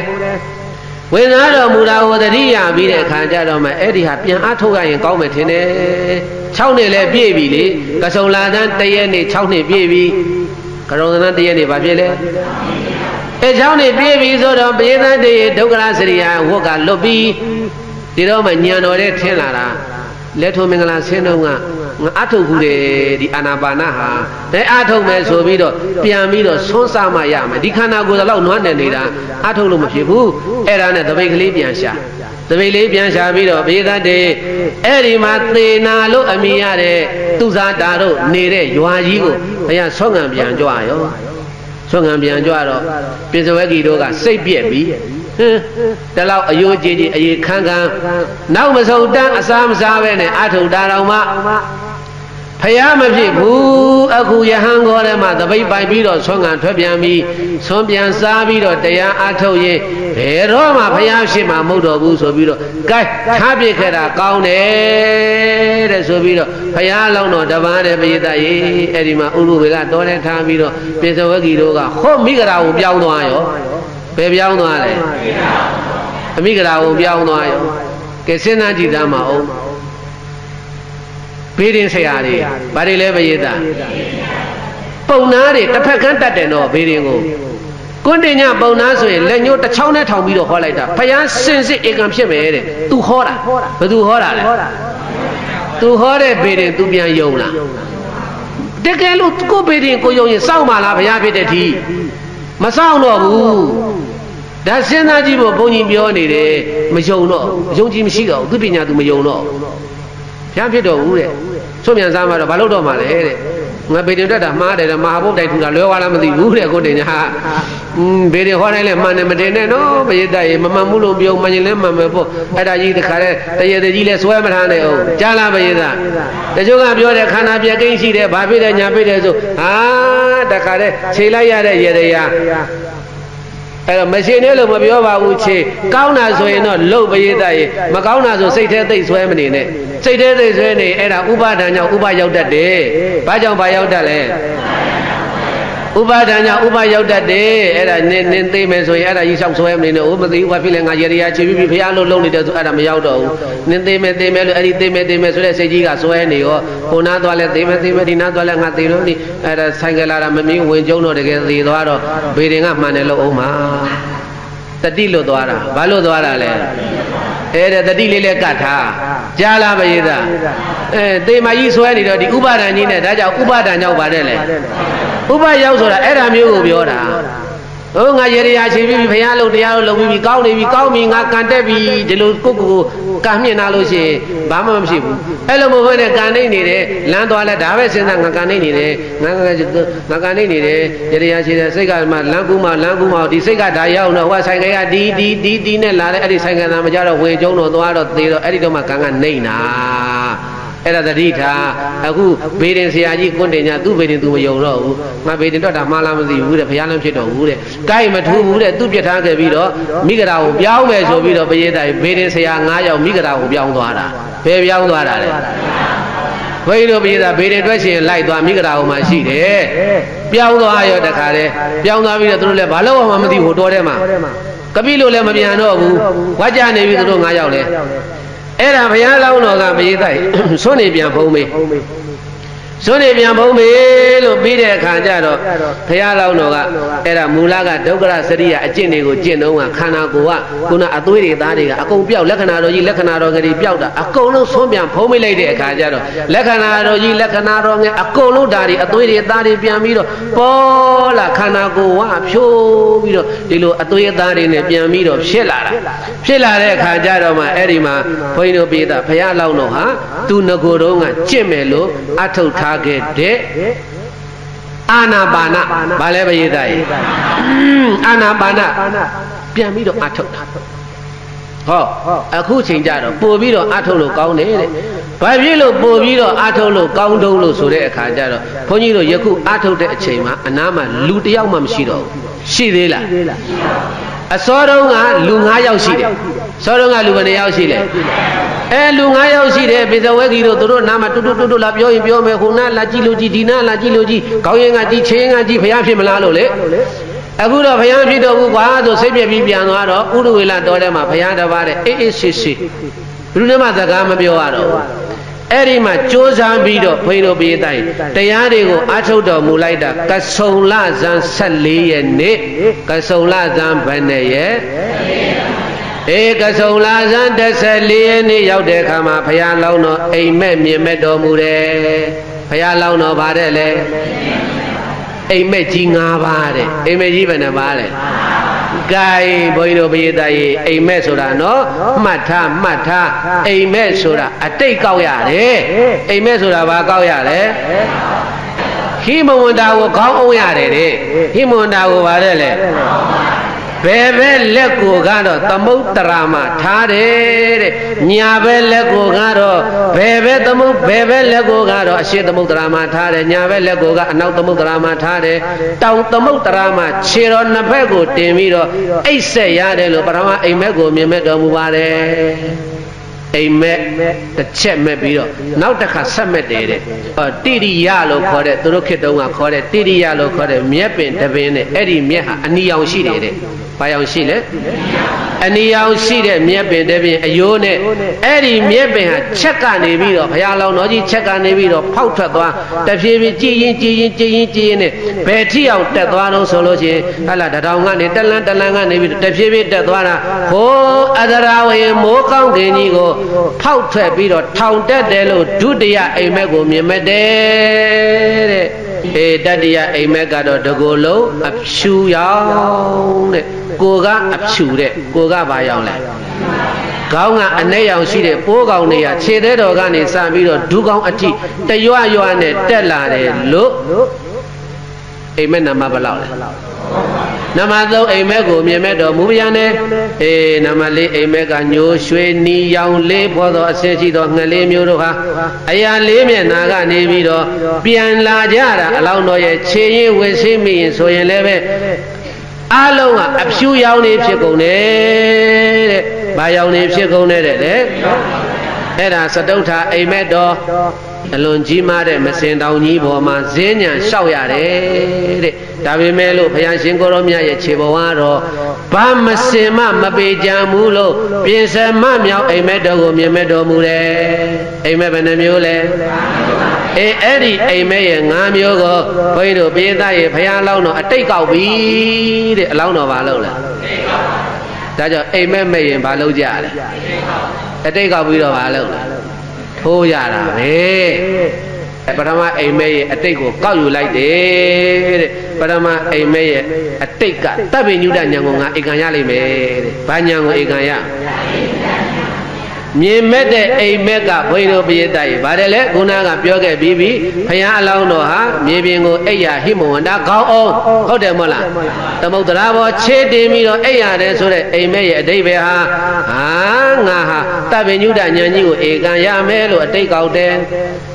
နံပါတ်1အိမ်မက်ကဘုန်းကြီးတို့ပိဋကမက်ကင်7ပါးဟောကြားဖို့တဲ့ဘာဟောကြားဖို့လဲမက်ကင်7ပါးဟောကြားဖို့မဲ့တဲ့အိမ်မက်ကဝင်ရောပမှာတဏ္ဍာနေစင်းချက်ဖောက်ထွင်းတဲ့ကောင်းငင်ထက်ဆက်ရမြင်မဲ့သည်ချက်ကနေပြီးတော့တဏ္ဍာရောင်အစင်းရှိတဲ့မြက်တပင်နဲ့ကောင်းငင်ကိုဖောက်ပြီးတော့ထွက်သွားတယ်ဟုတ်တယ်မဟုတ်လားနံပါတ်3အိမ်မက်ကပိုးကောင်အဖြူတွေပစစ်ဒူးထိအောင်ကိုတက်လာတယ်ဆိုတာကတော့အဝိဖြူဝတ်တဲ့လူတွေအလုံးငါဘုရားချင်းကိုဝတ်ဆဲလိုက်မယ်လို့အတိတ်ကောက်တယ်မင်းမျိုးပုံနာမျိုးကုံတယ်မျိုးသူဆင်းရဲမျိုးဘယ်အမျိုးကပဲလာသာရဏတော်ရောက်လာကြလို့ရှိရင်အမျိုးလေးပါအလုံးတို့ကပေါင်းစုံပြီးတော့အရဟတဖို့ယဟန္တာတွေအလုံးဖြစ်တော့တသွေးတဲ့တယောင်နဲ့တူသွားကြတယ်လို့ပါပဲလို့ယဟန္တာဆိုအလုံးတူတူပဲမဟုတ်လားနမငါအိမ်မက်ရဲ့အဓိပ္ပာယ်ကမစင်တောင်ပေါ်မှာဇင်ញံကြွတော်မူတော်လည်းပဲကိုရောရဲ့ခြေပေါ်အားကိုမစင်နေမပေဘူးဆိုတာဖျားဖြစ်လို့လက်လာပါတွေပေါ်လို့ဘုံလေးကြီးလို့ပစ္စည်းလေးပါတွေလှူမဲ့တမ်းမဲ့သူတွေပေါ်တော်လည်းပဲအဲ့ဒီပစ္စည်းတွေပေါ်မှာဖျားရှင်ကိုရောမြတ်သည်တွေ့တာချင်းမရှိဘဲနဲ့သုံးဆောင်လိုက်မယ်လို့အိမ်မက်5ပါးပရိသတ်ရေအိမ်မက်ဘယ်နှပါလဲအဲ့ဒါတရား3ကဆုံလာဇန်14ရက်နေ့ညဗုဒ္ဓရှင်တော်မြတ်ဘုရားအာယုန်တက်ချိန်အိမ်မက်မြင်မဲ့နောက်တနေ့မနေ့ဆွမ်းငံထွက်သူဇာတာနဲ့တွေ့ရွှေခွက်လူဒါကဗုဒ္ဓရဲ့အကျင့်သွားပြီးတော့ပရိသတ်ရေအဲ့ဒါရွှေခွက်ကြီးလူကခဏတို့သွမ်းဖုံးမေနေတဲ့သရာမြစ်ရေချိုးရွှေခွက်မျောပြီးတဲ့ကဘောဓိမန္တန်ကိုကြွလို့ဘောဓိပင်ကြီးအောက်မှာအပရာဇိတရွှေပလင်ပေါက်လို့အဲ့ဒီပလင်မောတက်လို့ဘုရားရှင်ကိုရောမြတ်သည်တရားအထုတ်တော်မူလိုက်တာကဆုံလပြည့်အာယုန်တဲ့အချိန်မှာတပ်ပင်ညုတာရွှေဉဏ်တော်ကြီးကိုရလို့ဘုရားဖြစ်တော်မူသည်တဲ့ဒါကိုဘုရားရှင်ကိုရောမြတ်ကဘုံညာပါပပရိခိနောတဗ္ဗသန္တာဘဝိဇိတောအာသောဝကောအနုပါယသောနိဗ္ဗာယိတမနာသဝဘေကဝေယံတော်မြတ်ဝရှင်သားတို့ပုံညပါပပရိခိတောကောင်းမှုကံလဲကုန်ပြီမကောင်းမှုကံလဲကုန်ပြီတဗ္ဗသန္တာဘဝိဇိတောခန္သိသောပူပါခြင်းမှလည်းကင်းပေပြီအတောကောဆိုရင်ခြင်းလည်းမရှိပါအနုပါယသောပင်မခြင်းလည်းမရှိတော့ပါပဲအနာတဝအာတောမရှိပဲနိဗ္ဗာယိတံအငြိမ့်ကြီးငြိမ့်ပေတော့အောင်ဧဝံဤသို့တဗ္ဗဗိညာဗလပါတော်ခတ်သိမ်းသောအဘိညာအာတော်သောရောက်တော်မူပြီးထာသောဇီနောမြတ်စွာဘုရားရှင်ကိုရောမြတ်ကြီးသည်အနောဒတ္တမဟာတရေအနောဒတ္တရွှေအိမ်တော်ကြီးမှာဘိက္ခုသံဃာတယဟန်တော်တို့ရဲ့အကတော်ရှေ့တော်မှာအတ္တနောမိမိရဲ့ပုဗ္ဗကမ္မံရှင်းနိုင်ပြုခဲ့သောပုဗ္ဗစရိယရှင်းနိုင်ပြုခဲ့သောကမ္မံပီလောတိကနာမရှေကံဟောင်းလို့အမိရတယ်ဗုဒ္ဓပါရံဗုဒ္ဓထေရအပါရံတရားတော်ကိုပထမရှိဟုသောဗုဒ္ဓပါရံဗုဒ္ဓအပါရံတရားတော်ကိုကထေတိကရုဏာရှိထာမေတ္တာအားဖြင့်ဟောကြားတော်မူလိုက်ပါပေသတည်း